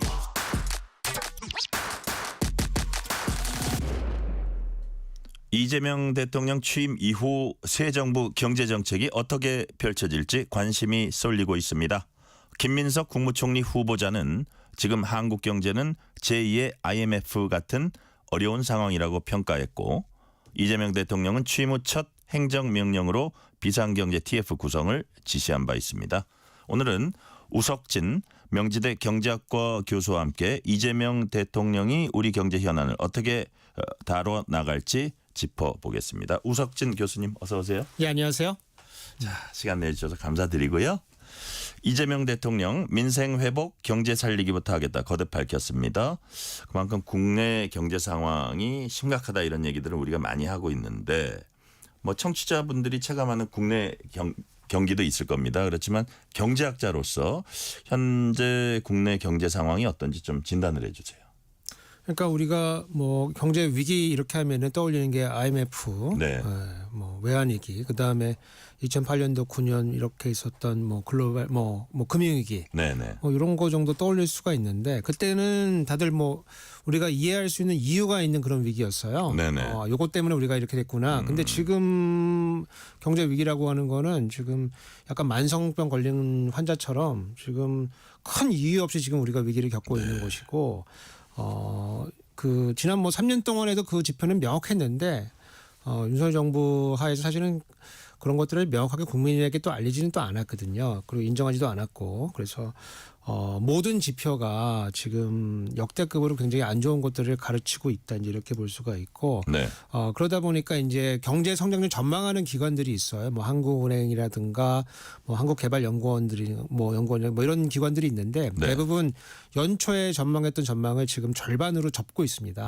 한 50% 수준으로 내렸고, 예를 들어서 한국은행 같은 경우는 1.6% 정도 한다고 그랬다가 올해도 1.6%도 굉장히 어려운 수준이거든요. 근데 그것도 한 0.8로 네. 절반을 내렸다. 이러다 보니까 뭐 0%대네요. 0%대고 뭐 심하게 보는 데들은 뭐 0.3%로 보는 데도 있습니다. 네. 여하튼 이러다 보니까 내수가 부진하고 수출이 둔한 이런 요인이거든요. 네. 이러다 보니까 물건 안 팔리고 자영업자도 매출 부진하고 이러다 보니까 연체로 올라가고 뭐 폐업도 증가하죠. 이렇다 네. 보니까 건물이 공실이 많이 생기고 이렇다 보니까 건설 설비 투자도 부진해져 가지고 예를 들어서 우리가 보통 최근에 경제가 안 좋다 그래도 분기별로 한 0.5에서 0.6 정도는 성장하거든요. 네네. 근데 지난 2, 4분기부터 마이너스 0.2, 그다음 0.1, 요번 1, 4분기 마이너스 0.2. 그래서 0.1 이하로 지금 4개 분기 연속으로 성장한 제가 기억하기에는 뭐 우리 6.25 전쟁 이후로는 가장 최악의 성적 아닌가 싶습니다. 지금. 예. 네. 자, 새 정부의 첫 실질적 조치는 추경 편성으로 인한 경기 진작이 아닐까 싶다는 전망이 많이 나오는데 일단 뭐 30조 원 규모로 얘기되고 있는데 이거 어떤 데 투입이 될 것 같습니까? 일단 뭐 그 지금 추경이라고 하는 게 지금 불가피하다 네. 이렇게 보고 있고요. 뭐 그 이재명 대통령뿐만 아니고 김문수 후보도 이 대통령 선거 중간에 이 30조 정도 규모의 추경은 말씀한 적이 있거든요. 네네. 그래서 필요하고 그다음에 우리 잠재 성장률이라는 게 있어요. 네네. 우리 경제가 최선을 다해서 어느 정도 성장할 거냐. 그게 보통 한 1.8에서 한 2 정도 보거든요. 네. 그런데 지금 나오는 거는 1.6 정도니까 그 차이가 있잖아요. 네네. 그걸 뭐 경제학자들은 GDP 갭이라고 하는데 그거를 보통 재정으로 메워요. 네. 그래서 지금 요 필요성이 있다. 이제 이렇게 볼 수가 있고 뭐 세 번째 이유를 하나 더 생각해 보면은 지금 예산은 작년 여름에 편성한 거거든요. 네. 그러다 보니까 지금 우리가 겪는 뭐 통상 위협이라든가 아니면 뭐 계엄 이후에 여러 가지 경기 침체라든가 이런 것들은 그 예산에 담겨져 있지가 않아요. 네. 그래서 이렇게 돈이 좀 수요가 있다는 거고 이렇게 되는 거는 당연히 이제 우리 구조적인 경기 침체에 뭐 대응한다기보다도 불법 계엄 이후에 생기는 이 경기적인 어려움들을 좀 네. 대응할 필요가 있다. 그런 의미에서 민생에 특히 이제 자영업자나 뭐 중산층 서민에 대한 지원이 먼저 우선시돼야 된다 이렇게 보고 그리고 혹시 여력이 더 있다고 하면은 뭐 작년에는 없었는데 올해 생긴 기술적 변화들이 있어요. 예컨대 뭐 중국에 네. 뭐 인공지능 기술이 뭐 딥시크라고 하는 뭐 그런 것들이 뭐 개발이 됐다든가 그래서 우리도 그런 거를 좀 쫓아가야 된다라고 하는 수요가 뭐 좀 있거든요. 근데 작년에는 없었기 때문에 예산이 반영이 안 돼 있어요. 예, 근데 그런 것들을 조금 추가적으로 넣어서 그리고 뭐 대선 기간 동안에 나왔던 국민들의 또 열망이 또 있거든요. 네. 그거 좀 담아가지고 시급하게 추경을 좀 할 필요가 있다 이렇게 보고 있습니다. 네. 뭐 지금 추경 얘기도 하셨지만 이재명 대통령은 후보 시절부터도 경제 활성화를 위해선 재정을 적극적으로 집행해야 한다. 그래서 그 이재명 그 대통령이 어떤 경제 정책할 때 재정의 적극적 집행 요거를 이제 떠올리는 분들이 있는데 또 크게 보면은 성장, 분배 이 양축을 같이 병행해 나간다 이런 거거든요. 한마디로 얘기해서 이재명 대통령 경제 정책의 핵심은 뭐라고 할 수 있을까요? 뭐 그 경제 정책은 이제 민주당 정부이기 때문에 네. 민주당 정부가 가져왔던 뭐 중산층 서민이 중심이다 이제 이런 네. 거는 가져갈 것 같고 네. 플러스 여기에다가 이제 지금 그 중도 보수로 이제 이동해 오면서 이제 성장을 되게 강조하고 있는 그런 상황이거든요. 네. 그리고 지금 경제 상황이 우리가 그 기본적으로 생산성이 좀 떨어지고 있기 때문에 이 성장 잠재력이 굉장히 좀 낮아지고 있어요. 그래서 이 시기에 단기적인 뭐 경기 부흥 정책도 써야 되겠지만은 네. 성장을 할 수 있는 여러 가지 법적 제도적 그리고 그 여러 가지 이제 그 개혁 조치를 좀 취해야 될 필요가 있다 이렇게 보고 있고 다만 이제 이전에 이제 문재인 정부 때 보게 되면은 소위 말하는 저희가 뭐 1차 분배라고 하는데 네. 노동시장 혹은 자본시장에 이제 이 소득 분배가 조금 문제가 좀 있는 거 아니냐 특히 네네. 노동소득 분배율이 좀 떨어지는 거 아니냐. 그래서 이거를 조금 인위적으로 좀 올릴 필요가 있다. 그래서 네. 그거를 그때 당시는 1차 분배라고 표현을 했는데 그래서 예. 최저임금도 좀 올리고 뭐 그런 식으로 해서 경제 성장의 출발점을 거기서 삼았던 거에 비해 봤을 때 지금 뭐 이재명 정부에서 지금 며칠 지나지 않았지만은 지난 뭐 공약과 이런 것들을 보면은 네. 그것보다도 출발점은 이제 성장이 먼저다. 그래서 오늘 인선이 발표됐지만은 우리가 보통 경제수석이라고 보통 부르는데 그걸 이름 좀 바꿔가지고 경제 성장 수석이다 맞습니다. 이렇게 바꿨거든요. 예, 예, 그거 예. 보면은 아무래도 방점이 지금 성장을 먼저 일단 하고 그러면서 이제 민주당 전통적으로 가지고 왔던 이제 중산층 서민에 대한 소득 재분배 이것도 같이 가져간다. 그래서 네. 그렇게 지금 하고 있지 않은가 싶습니다. 네, 문재인 대통령 얘기했으니까 이재명 정부 경제정책, 문재인 정부 시절의 소득 주도 성장과 비교하면 어떻게 어떤 점 뭐 유사한 점도 있고 다른 점도 있나요? 어떤 점이 그럼 뭐 아무래도 비슷한, 다릅니까? 좀 예. 진보 정보기 때문에 예. 진보 색깔이 좀 있는 거죠. 그래서 분배를 놓치지 않겠다. 뭐 그런 거는 아마 지금 뭐 말은 어떻게 하든지 간에 상관없이 다 정서적으로 깔고 갈 건데 네. 이제 시장에 부담해 줄 수 있는 조치를 할 것인가 말 것인가. 그래서 문재인 정부 같은 경우에는 이제 최저임금을 뭐 16% 이상 올려가면서 예컨대 뭐 조금 시장이 좀 부담될 것 같다. 근데 그게 약간 좀 이념적으로 접근을 좀 하셔가지고 그러다 보니까 조금 많이 올려서 경제에 좀 부담이 됐거든요. 네. 근데 이제 이재명 정부 같은 경우에는 뭐 지금 뭐 아직 정책이 다 나온 게 아니라서 좀 자신은 없지만 네. 아마 시장에 너무 부담 주는 정책들은 아마 그런 것들은 좀 피해 가면서 그렇게 하는 것이 큰 차이가 아닐까 싶습니다. 실용주의를 많이 강조했습니다. 그렇죠. 뭐 그런 말씀 많이 주고 예컨대 뭐 예. 가장 대비가 될 게 이제 주택과 관련된 특히 아파트 관련된 가격이 뛸 때 우리가 어떻게 정책을 대응할 것이냐. 그러면 기본적으로 이제 과거엔 진보 정부들은 이제 수요를 좀 감축시키는 예컨대 뭐 과세를 한다든가 세금으로 집값을 잡겠다. 아니면 뭐 예. 대출을 줄인다든가 네네. 해가지고 이제 수요를 줄이는 방식으로 이제 했는데 지금 그러다 보니까 사실은 진보 정부만 들었으면은 집값이 뛴다. 예. 이제 이런 통설들이 지금 있는 건 사실이거든요. 네네. 근데 이재명 대통령이 이제 그 뭐 캠페인 중간에 하신 말씀은 네. 우리는 그렇게 하지 않고 꾸준히 공급을 늘려가는 방식대로 대응하겠다. 그게 사실은 뭐 교과서적으로 봤을 때도 정답이거든요. 그래서 네네. 그런 점에서 시장에 무리를 두지 않는 선에서 성장을 우선시하고 다만 이 분배에 대해서도 추가할 수 있도록 이제 그런 정책들이 나오지 않을까 기대하고 있습니다. 네.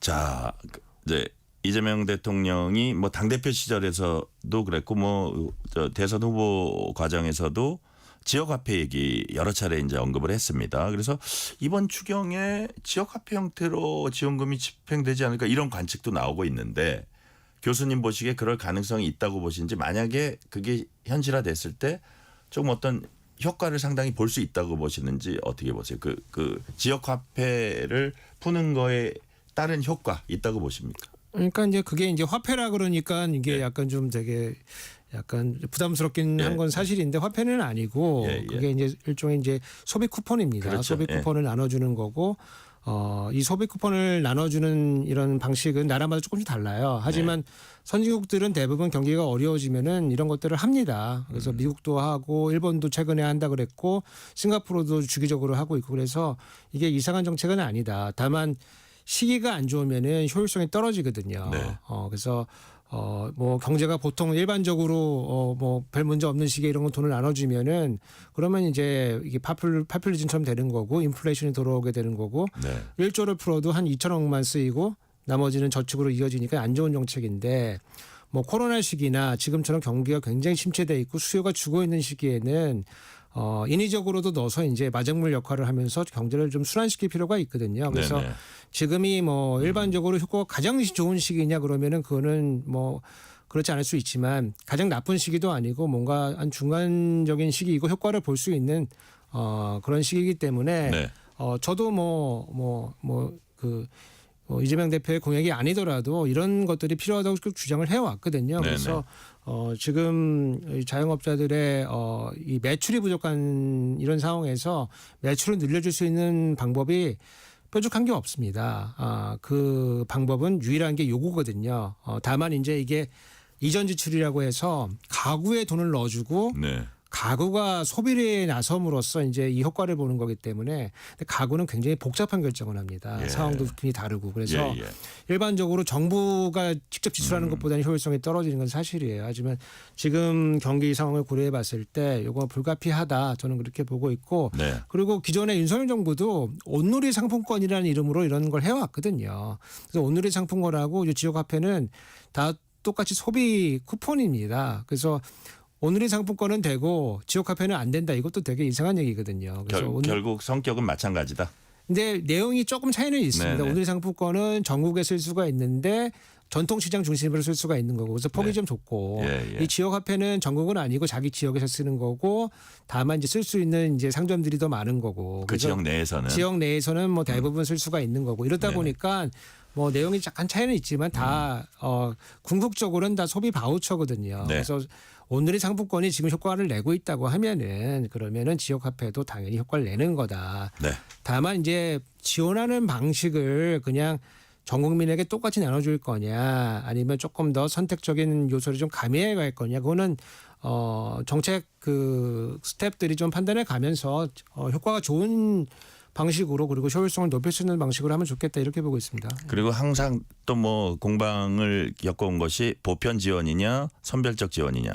이재명 대통령은 보통 이제 보편 지원 많이 얘기를 해 오셨는데 교수님 보시기에 이 시기에는 보편 지원이 더 적절하다고 보세요? 저는 약간 하이브리드 방식으로 가야 된다고 좀 보거든요. 하이브리드요? 예. 그래서 우리 복지 체계에 이미 들어와 있는 분들 계세요. 국민기초생활보장제도라든가 하이브리드를 하면 보편 지원하고 선별적 지원 한 중간 정도 되는 겁니까? 섞어서 할 수 있다. 예컨대 이제 그 아까 말씀드린 뭐 우리 복지 체계에 들어와 있는 분들 예컨대 뭐 보훈 관련된 뭐 지원을 예. 받고 계시다든가 아니면 네네. 장애인 연금을 받고 계신다든가 이런 분들은 우리가 선별 없이 그냥 다 지급을 해드리고 네. 그리고 나머지 분들은 조금 할인율을 높여가지고 할인율 지금 한 10% 정도 하고 있는데 이거를 뭐 국고를 더 집어넣어서 20에서 30 정도 올리면은 단기간에 국민들이 소비에 나서게 할 수 있는 이 하나의 부스터 역할을 해줄 수가 있거든요. 네네. 그래서 전 국민을 뭐 다 준다 이렇게 되면은 아마 정권에도 약간 부담이긴 부담일 거고 그다음에 효율성 측면에서도 아주 좋은 방법은 아닐 거라고 보거든요. 그래서 네. 그렇게 좀 섞어가지고 하는 방법을 한번 고민해 보면 어떨까 이제 이렇게 보고 있습니다. 네. 우리가 이제 재정 집행에서 경기 활성화 시키는 거 이게 아주 우리의 큰 과제인데 또 이제 그 재정을 무한정으로 우리가 집행할 수 없는 거고 국가 채무도 같이 이제 보면서 해야 될 거 아닙니까? 큰 틀에 이 부분은 어떻게 보세요? 그거는 지금 이제 윤석열 정부 3년 동안에 뭐 부자 감세도 많이 하고 여러 가지 뭐 경기도 안 좋아가 그래가지고 세수상이 안 좋거든요. 네. 그래서 뭐 돈을 푼다 그래도 사실 돈이 그렇게 많지 않은 건 사실입니다. 그렇다 보면은 이제 우리가 국채를 발행할 수밖에 없고 그렇게 되면은 국채가 많이 풀리니까 금리도 올라가고 그다음에 우리 대한민국의 신용도에도 조금 문제가 생길 수가 있거든요. 네. 그래서 요거는 이제 선택의 문제일 것 같아요. 뭐 하나가 뭐 반드시 옳고 하나는 반드시 틀리다 이게 아니고 우리가 국가 신인도나 금리를 조금 희생해서라도 지금 힘든 자영업자들을 한번 도와줄 것이냐 그리고 그렇게 가는 것이 경기를 좀 더 순환시켜 가지고 오히려 선순환 경제로 돌아갈 수 있는 그런 한번 정책 툴을 한번 할 것이냐 아니면 뭐 그러지 말고 알아서 망할 사람 망하고 그렇게 구조조정 해가지고 좀 고통이 있더라도 그냥 견뎌 그러고 지내는 게 오히려 경제에 좋을 수가 있어 뭐 그렇게 그냥 넘어갈 것이냐 해서 이거는 뭐가 지고지순한 건 아니고 선택의 문제인데 네. 지난 3년 동안은 윤석열 정부 하에서는 어떻게 해온 거냐면은 혼자서 알아서 견디라고 한 거거든요. 그런데 경제가 지금 엄청 빠른 속도로 지금 경착륙을 하고 있는데 연착륙을 시켜야 될 정부가 아무것도 하지 않아가지고 지난 3년을 이렇게 버틴 거거든요. 그러면은 이번 대선에 이제 국민들 선택을 보게 되면은 그런 식으로 재정을 운영하는 거는 옳지 않다고 본다. 이런 국민들 여면이 지금 담겨 있다고 보거든요. 그래서 조금 이제 우리 국가 부채가 조금 올라가더라도 네. 경제를 연착륙시키고 그리고 선순환 구조로 갈 수 있는 이런 것들은 불가피한 조치 아닌가 싶습니다. 네. 자, 아까 대통령실 경제참모 인사 이제 잠깐 말씀하셨는데 뭐 정책실장이라든지 경제 성장 수석이라 그랬죠. 뭐 이런 분들도 있지만 경제사령탑도 경제부총리가 누가 되는지도 이제 관심인데 어떤 인물이 지금 이 시기에 돼야 된다고 보세요? 지금 뭐 자천 타천해 가지고 하마평이 한 2,000명 정도 돌아다니는 것 같은데. 여기 교수님 혹시 연락 안 받으셨어요? 아니 저는 뭐 아닙니다. 저는 아니고 여하튼 그 아무래도 지금 대통령실이 좀 키를 쥐겠다고 하는 것 같아요. 네. 그래서 뭐 새로운 수석급 그 보좌관도 좀 신설한 걸 보면은 대통령실 키를 쥐고 그리고 이제 아무래도 공약에 보면은 네. 이제 뭐 예산이나 경제 파트 좀 분리하겠다 이런 것도 그러니까요. 나와 있거든요. 그래서 예. 그런 포석을 고려해 보면은 뭐 아주 센 사람을 거기다 앉혀놓는 것보다는 향후 포석을 생각해 봤을 때 조금 좀 실무적인 인사들이 좀 가지 않겠나 이제 그렇게 좀 보고 있습니다. 네. 예산과 기획 분리 이 부분은 긍정적으로 보세요. 이게 뭐 장단점이 있어요. 예, 예. 이렇게 좀 모아놓아서 대부처 체계로 가게 되면은 아무래도 효율성이 좀 올라가고 뭐 규제나 이런 측면에 있어도 한 부처가 하기 때문에 옥상옥이 좀 없어지니까 아무래도 국민 입장에서 봤을 때는 좀 편한 측면이 있거든요. 네. 근데 이렇게 하다 보니까 우리가 두 번의 큰 위기를 맞았습니다. 예컨대 IMF 위기를 맞을 때도 대부처 체계를 갖다가 공무원들이 아무래도 경제 위기가 생겨도 이거를 감추는 경향이 좀 있거든요. 그렇다 보니까 내일이 IMF 위기가 오는데 오늘까지도 아무 문제가 없다고 보고를 하는 그런 상황이거든요. 이번에도 비슷하게 대부처 체계로 왔는데 지금 뭐 대통령이 이제 불법 개헌할 정도의 재정 상황이 됐는데도 아무 문제 없다고 보고했을 거거든요. 이러다 보니까 국민 입장에서 봤을 때 이 경제부처를 서로 견제하고 경쟁시킬 수밖에 없다. 근데 그런 의미에서 이번에는 경제부처를 좀 소부처 체계를 좀 나눠서 가는 게 국민들의 선택 아닌가 싶습니다. 네. 자, 경기 부양 이제 시급하고 경제 정책 이게 또 다른 측면이 핵심 성장 동력입니다. 우리 성장이 지금 상태에서 또 중요하잖아요. 그래서 성장 동력 측면에서 우리나라 산업 구조 개편은 어떻게 하는 게 좀 바람직하다고 보세요? 아무래도 우리 경제가 좀 힘든 거는 뭐 단기적으로는 뭐 수요가 부족한 것도 있지만 네. 중장기적으로 봤을 때는 생산성이 지금 계속 떨어지고 있는 거거든요. 그래서 이거를 올리기 위해서는 산업 구조 개편은 이제 불가피하다. 그래서 뭐 우리 AI 얘기도 많이 하지만 뭐 이런 것들을 좀 도와줄 수 있는 신산업 정책이 필요하다. 그래서 전통적으로는 산업 정책이 거의 없어졌다고 지금 봤는데 지금 뭐 중국을 필두로 해서 미국도 마찬가지고 산업 정책을 적극적으로 하고 있거든요. 그래서 우리나라도 불가피하게 이 산업 정책에 뛰어들 수밖에 없다. 그래서 우리 먹거리가 될 수 있는 것들을 조금 골라서 세제 지원뿐만 아니라 적극적인 재정 지원도 해주는 게 불가피하다 이렇게 보여지고 네. 다만 이제 우리가 전통적으로 제조업이 좀 강국이거든요. 그래서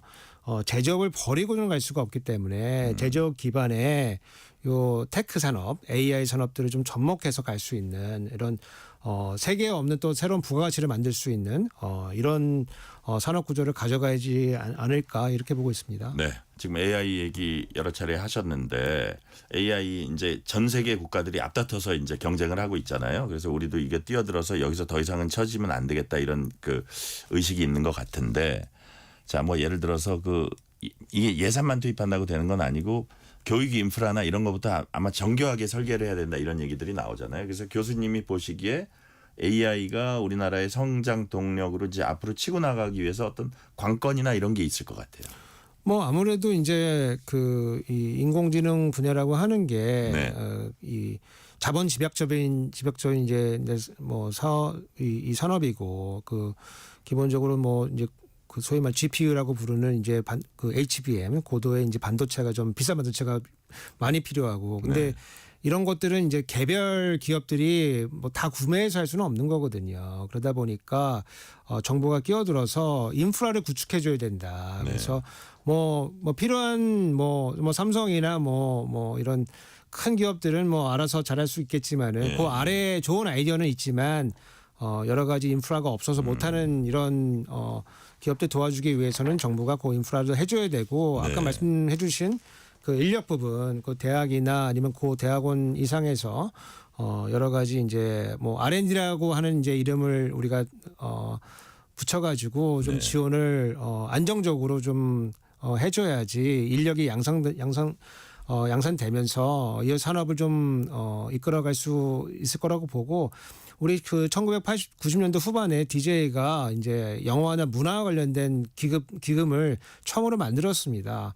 그리고 그때 이제 인력들을 키우고 산업을 키우고 이런 정책들을 폈거든요. 네네. 그게 이제 20년이 지나가지고 뭐 우리 K 드라마, K 영화, 뭐 봉준호, 뭐 이런 박찬호 이런 사람들이 그때 다 만들어진 거거든요. 그래서 그거를 좀 우리가 좋은 교훈으로 삼아가지고 우리 그 새로운 먹거리 발굴하는 원년으로 삼으면 좋겠다 이렇게 보고 있습니다. 네, K컬처를 교훈으로 삼아서 새로운 먹거리 발굴하자. 자, 중요한 게 또 이제 기업 정책하고 노동 정책입니다. 이재명 대통령 후보 시절에 이제 기업하기 좋은 나라 만들겠다고 했고요. 그러면서 이제 여러 가지 노동 정책도 얘기했고, 근데 기업 입장에서는 예를 들어서 뭐 노란봉투법이라든지 주 4.5일제라든지 이런 것들이 되게 부담을 느끼는 것 같아요. 그래서 어떻게 보면 기업이 요구해온 바하고 조금 충돌하는 모양새도 있긴 있는데, 자, 새 정부에서 이 기업 정책과 노동 정책 어떻게 조화를 이루면서 갈 걸로 보세요?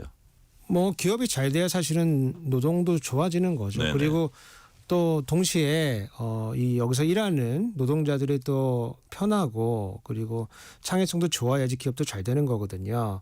지금 나와 있는 예컨대 뭐 산재 관련된 거 이런 것들 보면은 뭐 선진국에서는 기본으로 다 하는 거거든요. 기본으로 하는 건데 우리가 안 되고 있기 때문에 예를 들어서 빵을 만드는 공장에 노동자들이 갔는데 죽어서 자꾸만 돌아온다. 그게 뭐 얼마나 위험한 공정인지 모르겠지만 뭐 상상이 좀 어렵잖아요. 그리고 위험한 공정에 들어가는 사람들은 사실 프리미엄으로 좀 더 높은 임금을 받아야 되는데 우리나라는 어떻게 돼 있냐면은 오히려 위험한 공정에 들어가는 사람일수록 임금이 더 낮거든요.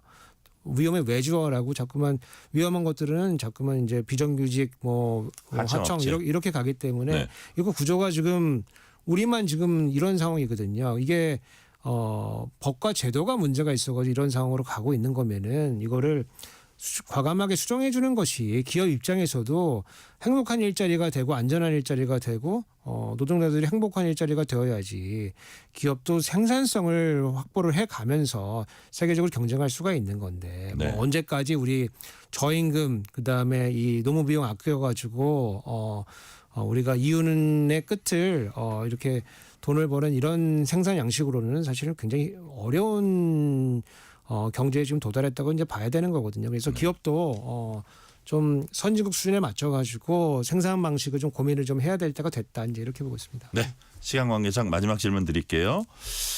이재명 대통령 취임 이후 코스피가 호조세 보이고 있습니다. 허니문 랠리라고도 부르죠. 시장 기대감이 그만큼 있다는 건데, 자, 우리가 이제 하반기에 경기가 좀 반전하기 위해서는 경제 정책도 이제 중요하게 작용을 하겠지만 사실 내적 요인, 외적 요인 이게 전제가 돼야 될 겁니다. 그래서 앞으로 우리가 경제가 좀 활성화되기 위해서는 우리가 어떤 걸 좀 주목해서 봐야 한다고 보세요? 우리 지금 첫 번째 현안은 통상 문제죠. 네네. 특히 우리나라가 다른 나라에 비해 봤을 때 대부분이 굉장히 크고 네. 그리고 우리는 정부가 크다고 생각하지만은 정부의 역할이 큰 나라는 아니거든요. 네. 그래서 이 통상 문제가 잘 해결이 되지 않으면은 우리 국민들의 소득에 문제가 좀 생깁니다. 그래서 이 통상 문제 현안 완전 현안이죠. 이 현안을 잘 풀어 나가야 되고 네. 두 번째는 이제 소비와 투자 심리를 이제 회복해야지 통상이 안 좋을 때는 우리가 내수가 좀 버텨줘야 되는 그런 기능들이 좀 있거든요. 예. 그래서 추경을 좀 통해서 잘 활성화시켜가지고 이 소비와 투자 심리가 이제 회복이 되는 이 심리가 이제 회복이 되면은 이제 선순환 구조로 들어가거든요. 그래서 네네. 그런 것들이 굉장히 중요하고, 근데 요거는 경제가 성장하는 건 아니고 단기적인 이제 우리가 경기 방어책이 되는 거고 네네. 중장기적으로는 산업 구조 전환하고 신성장 동력을 좀 개발을 해야 된다, 발견해야 된다 이렇게 보고 있습니다. 네, 오늘 말씀은 여기까지 듣겠습니다. 지금까지 우석진 명지대 경제학과 교수였습니다. 교수님 말씀 감사합니다. 감사합니다. 편지 왔습니다. 퇴근길 지친 당신에게 힘이 되는 뉴스를 전해드립니다. 매일 저녁 당신과 함께 읽는 세상 이야기. KBS 일라디오 뉴스레터 K.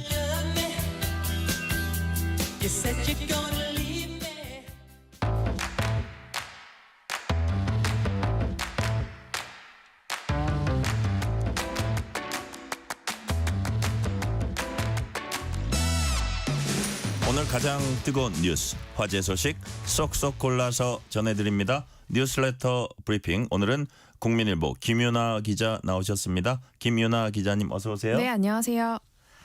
한국 축구 소식입니다. 기분 좋은 소식으로 오늘 시작합니다. 또 이제 주말도 가고 연휴도 이제 시작되고 했으니까 한국 축구가 11회 연속, 11회 연속 와 월드컵 본선 진출에 성공했습니다.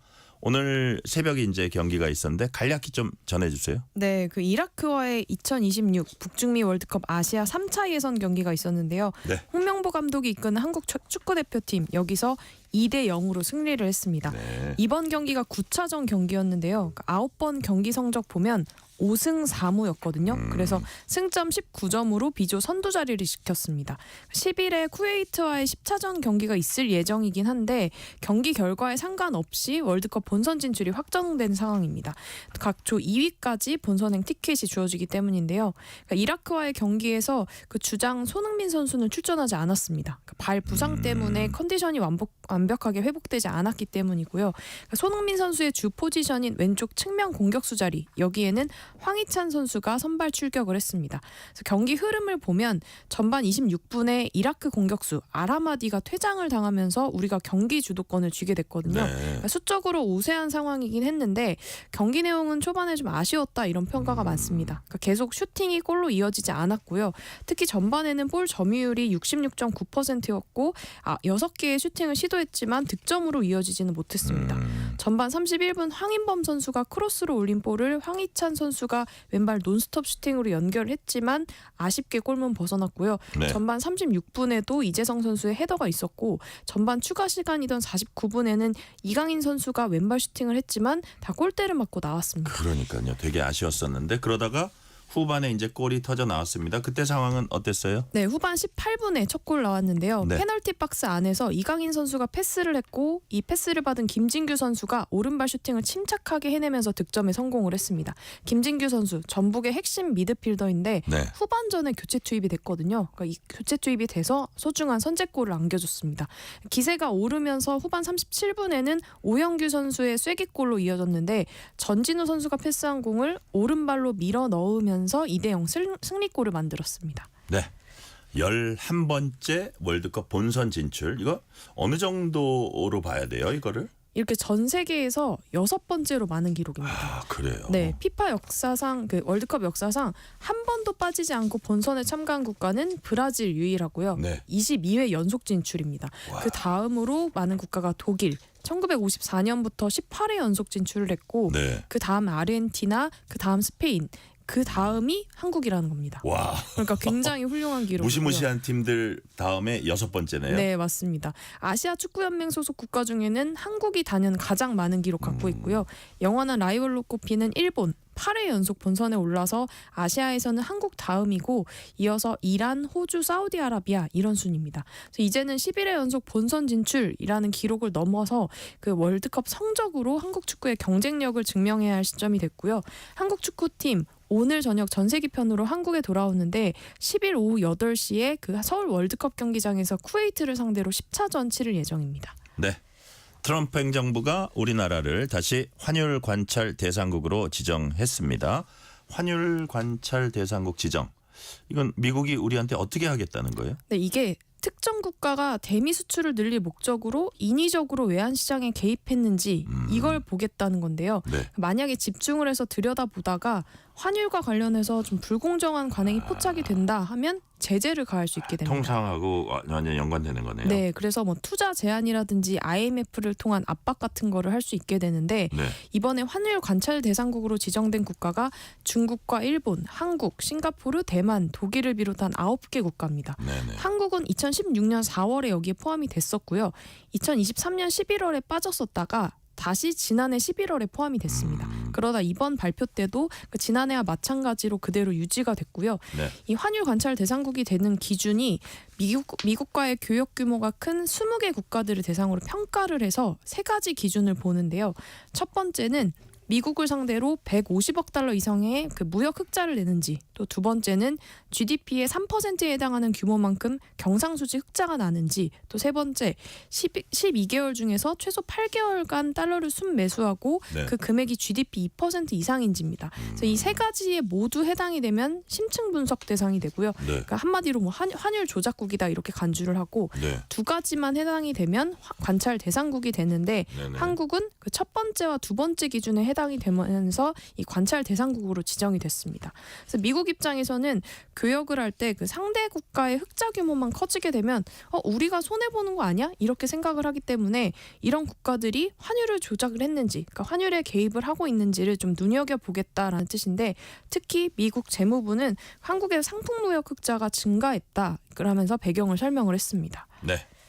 자, 관찰 대상국 재지정 이게 뭐 썩 유쾌하진 않고요. 좀 기분이 좀 그런데 자, 우리 입장에서 외환 정책 폈는데 좀 신경이 쓰일 수밖에 없잖아요. 네, 맞습니다.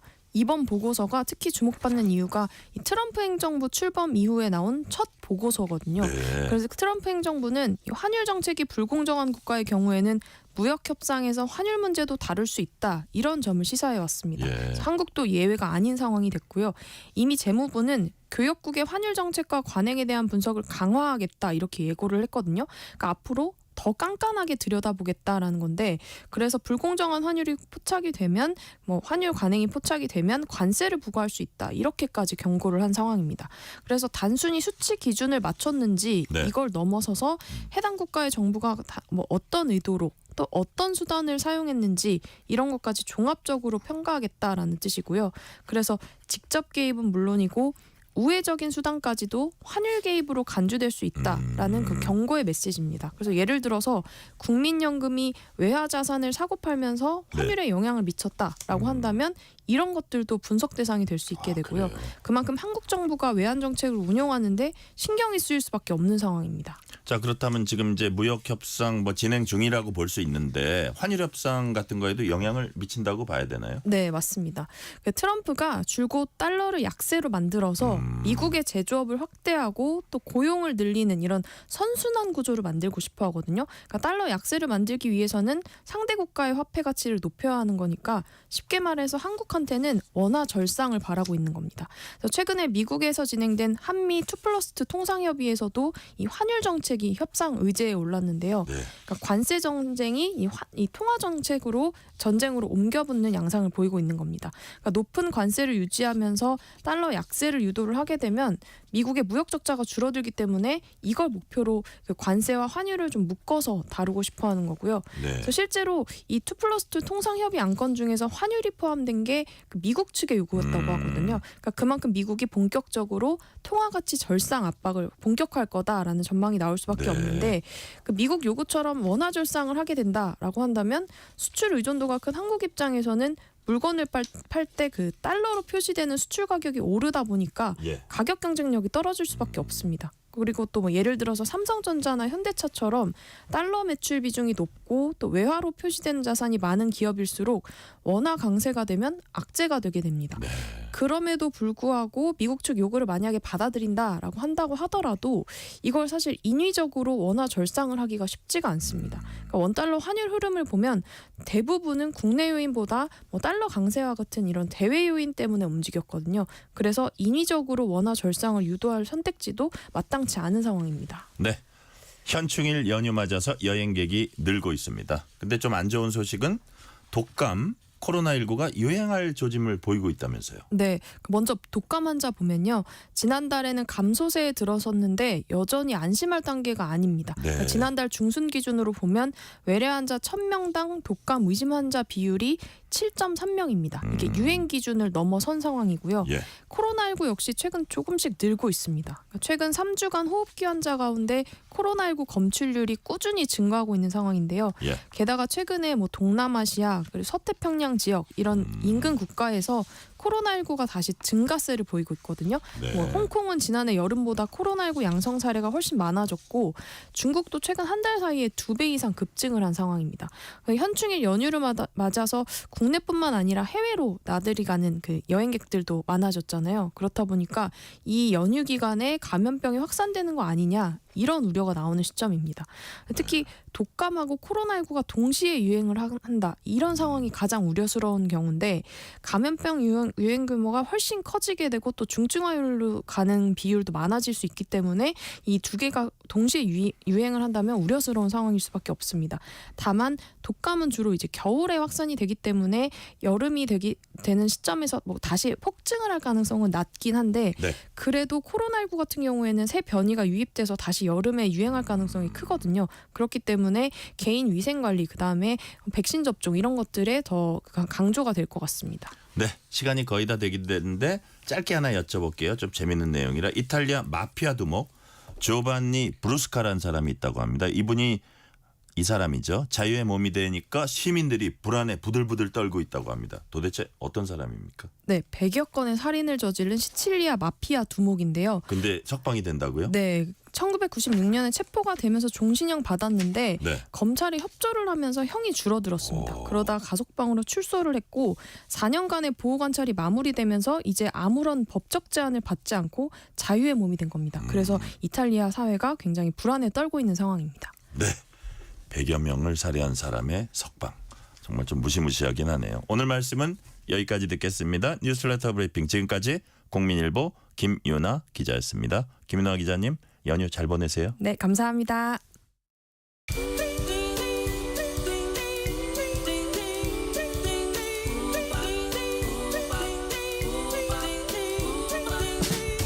오늘 하루 뉴스를 정리해주는 다정한 편지 한 통.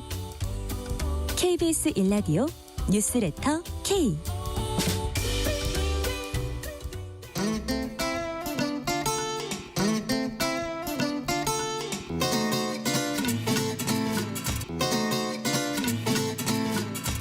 매주 다양한 문화계 전문가와 흥미롭고 유익한 얘기 나눠보는 시간 주말엔 문화.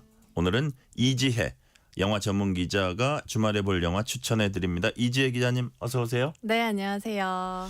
자, 오늘 영화 추천작 어떤 컨셉트로 지금 갖고 오셨어요? 아, 오늘은 B급 영화 너무 서운. 준비했어요. A급 말고 A급 어디다 두고 B급? A급과 B급의 차이를 예. 어떤 수준의 차이로 생각하시면 그거 아니에요? 네, 섭섭하고요. 네. B급은 어떤 장르, 정서를 좀 나타내는 말이라고 보시면 좋을 것 같아요. 그래요? 네, 우리가 흔히 A급 무비하면 뭐 이렇게 블록버스터, 큰 예산 이런 영화들을 떠올릴 수가 있는데 네. B급은 그것과 반대되는 좀 정서를 가지고 있는 영화라고 네, 보시면 될 거예요.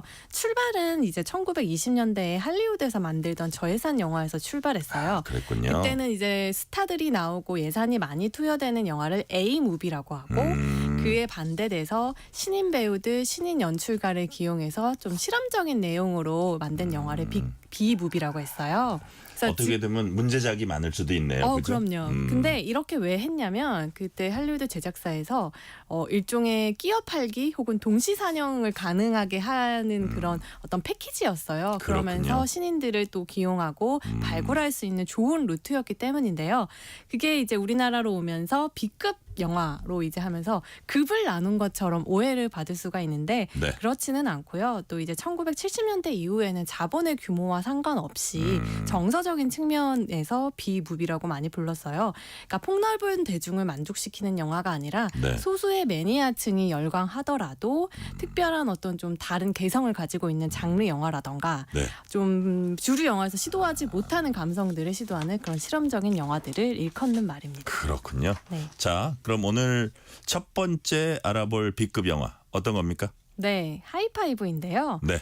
그 가속 스캔들, 써니 같은 정말 대형 흥행작들을 많이 선보인 강영철 감독의 7년 만에 신작이에요. 네. 네, 이 영화 같은 경우에는 2001년에 촬영이 종료가 되었는데 코로나와 또 여러 가지 이제 사건들로 인해서 이제서야 개봉을 하게 된 영화인데요. 그렇군요. 내용이 굉장히 흥미로워요.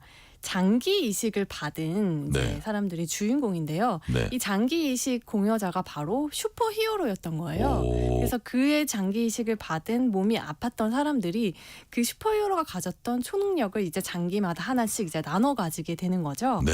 그래서 예를 들면 심장 이식을 받은 소녀 같은 경우에는 네. 엄청난 괴력과 스피드를 가지게 되고요. 또 폐를 이식받은 작가 지망생 같은 경우에는 능력이 조금 하찮기는 해요. 아주 강력한 입바람을 불 수 있게 됩니다. 아니, 저는 지금 저기 프랑스 오픈 테니스 하고 있어서 네. 엄청난 체력을 가진 줄 알았는데 그건 아니에요. 네, 입바람이 입바람이 세요? 아주 세고요.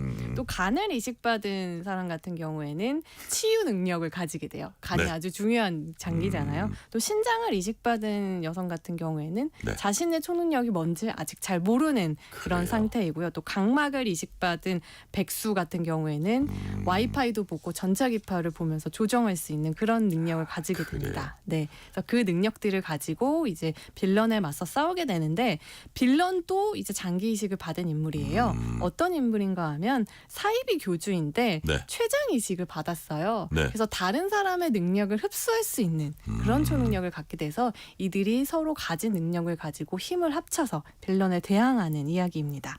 가장 눈에 띄는 배우 누가 있어요?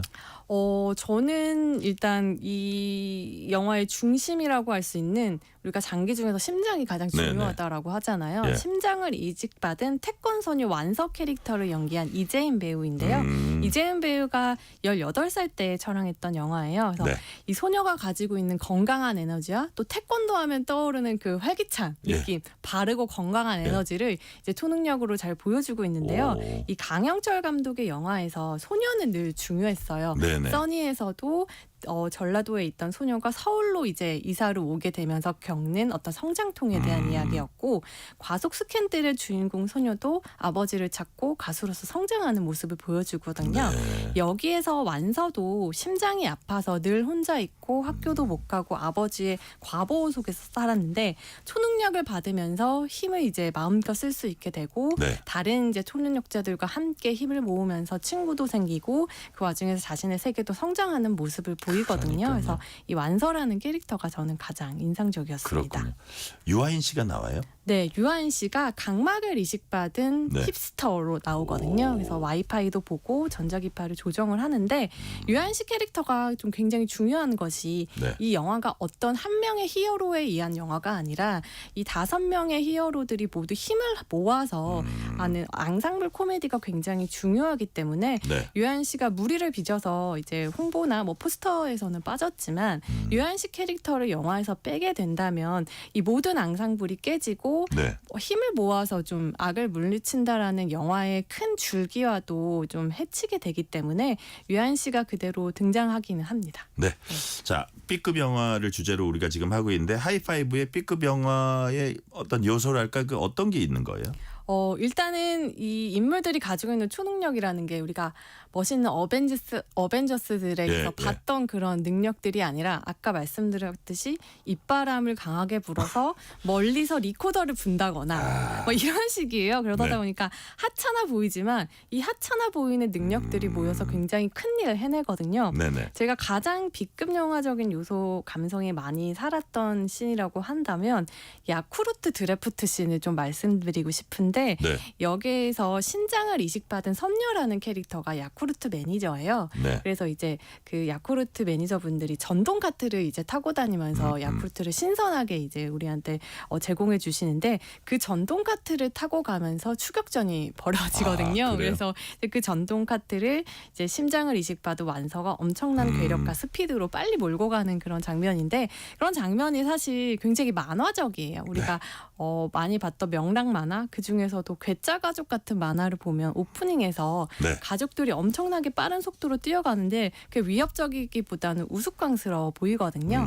그런 어떤 명랑 만화적인 정서를 잘 살려서 좀 B급 영화적인 요소들을 많이 떠오르게 되고 네. 특히 그 중에서도 주성치의 소림축구의 네. 액션에서 굉장히 많은 영향을 받았다라는 게 영화를 보시면 아마 그래요? 느끼실 수 있을 거예요. 그럼 두 번째 소개해 주실 B급 영화는 소림축구라는 거예요? 그럼요. 아, 그래요. 네.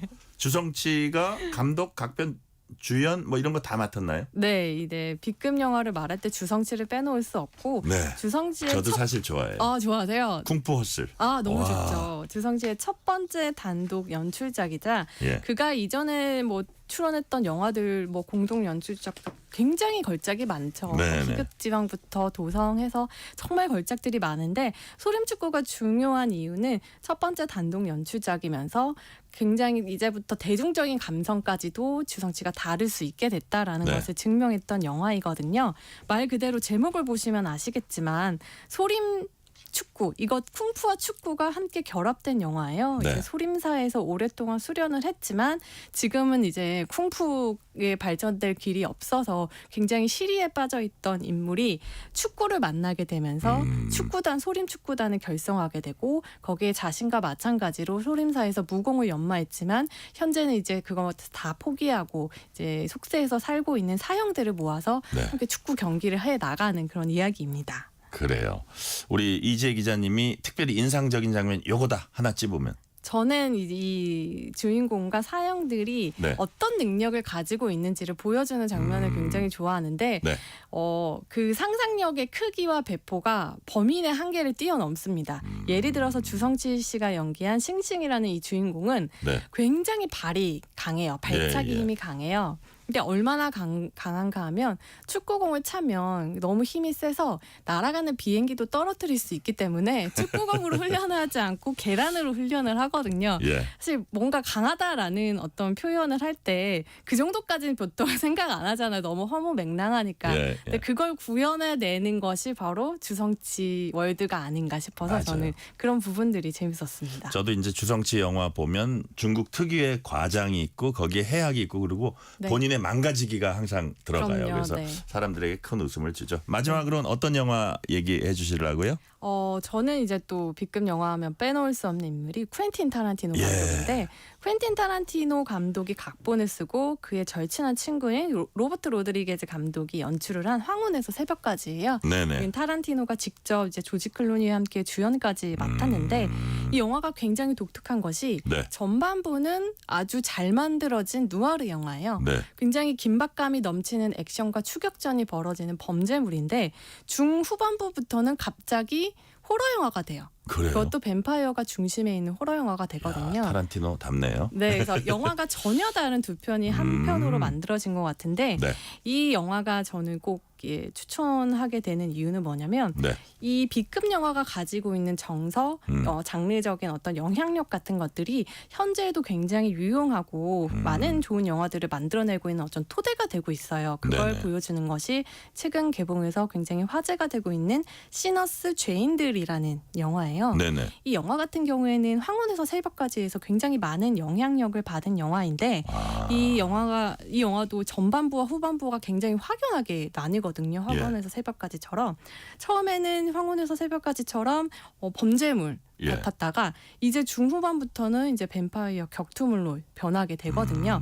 그런데 굉장히 다른 점이 있다면 황혼에서 새벽까지는 네. 오락성, 즐거움을 위해서 이제 복무하는 영화라고 한다면 네. 시너스 죄인들은 이렇게 말하면서도 되게 신기한 부분이 흑인 문화를 다루는 흑인 컬처에 대한 영화이지만 이것이 흑인들만의 이야기가 아니라 우리나라 관객들에게는 또 우리의 역사, 우리의 이야기로 읽히는 부분들이 많아요. 왜냐하면 흑인들이 이제 노예로 이제 생활할 때 굉장히 많은 민족적인 핍박과 압박을 받았잖아요. 우리 역시도 그런 비슷한 아픔을 공유하고 있기 때문에 이 영화 안에서 흑인 문화에 대한 자긍심을 보여주고 어떤 현재와 미래를 이어주는 요소로서 음악이 등장해요. 블루스라는. 이 네. 블루스가 마치 우리의 아리랑처럼 이들을 하나로 엮어주면서 미래까지 소환하는 굉장히 환상적인 그래요. 씬이 있거든요. 그래서 이게 어떻게 보면 여러 가지 장르들이 우리가 하나로 다 용광로처럼 엮이는 걸 좀 난잡하다라고 느낄 수도 있는데 네. 그게 B급 영화의 또 어떻게 보면 하나의 핵심일 수도 있거든요. 그래요. 그걸 계승을 하면서도 흑인 역사에 대해서도 이야기하고 나아가서 지구상에 있는 모든 민족과 문화권이 하나가 될 수 있다라는 메시지까지 던져주거든요. 네네. 그래서 오락성도 충족하면서 예술성은 더 충족하는 굉장히 보기 드문 수작이라서 시너스 얘기도 꼭 하고 싶었습니다. 네. 자, 그리고 이게 이제 제가 옛날에 사이코의 히치콕 감독 뭐 가끔가다 자기도 한 컷씩 나오고 오디 네. 알렌 감독 같은 경우는 자기가 주연인 영화 많고 그쵸. 아까 주성치도 그랬지만 네. 타란티노 감독도 이게 주연도 이제 네. 맡았고 그렇죠. B급 영화는 감독들이 출연하는 게 많은 편인가요?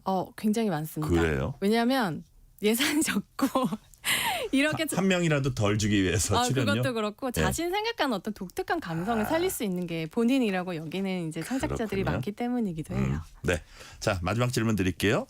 오늘 소개해 주신 영화들 OTT에 다 나옵니까? 네. 소림 식구 같은 경우는 넷플릭스에 있고 황혼에서 새벽까지도 개별 구매로 보실 수 있고요. 네. 하지만 하이파이브와 시너스는 극장에서 특히 저는 올 여름에 단 한 편의 영화를 봐야 된다고 한다면 네. 시너스 죄인들을 추천드립니다. 시너스 죄인들. 네. 자, 청취자 여러분들 잘 들으셨죠? 오늘 말씀 여기까지 듣겠습니다. 지금까지 이지혜 영화 전문 기자였습니다. 이지혜 기자님 감사합니다. 네, 감사합니다. 9818님이 이런 문자 주셨습니다. 오늘은 현충일 거룩한 희생으로 대한민국 지켜내신 순국 선열과 호국 영령께 머리 숙여 경의를 표합니다. 다 똑같은 마음일 겁니다. 오늘 뉴스레터 K는 여기까지입니다. 커피 쿠폰 당첨자 명단은 뉴스레터 K 홈페이지 확인해 주시고요. 끝곡으로는 한국의 가곡 준비해봤습니다. 메저 소프라노 백나복이 부른 비목 들으시겠습니다. 오늘도 함께해 주신 청취자 여러분 진심으로 감사드립니다. 지금까지 뉴스레터 K 천종철입니다.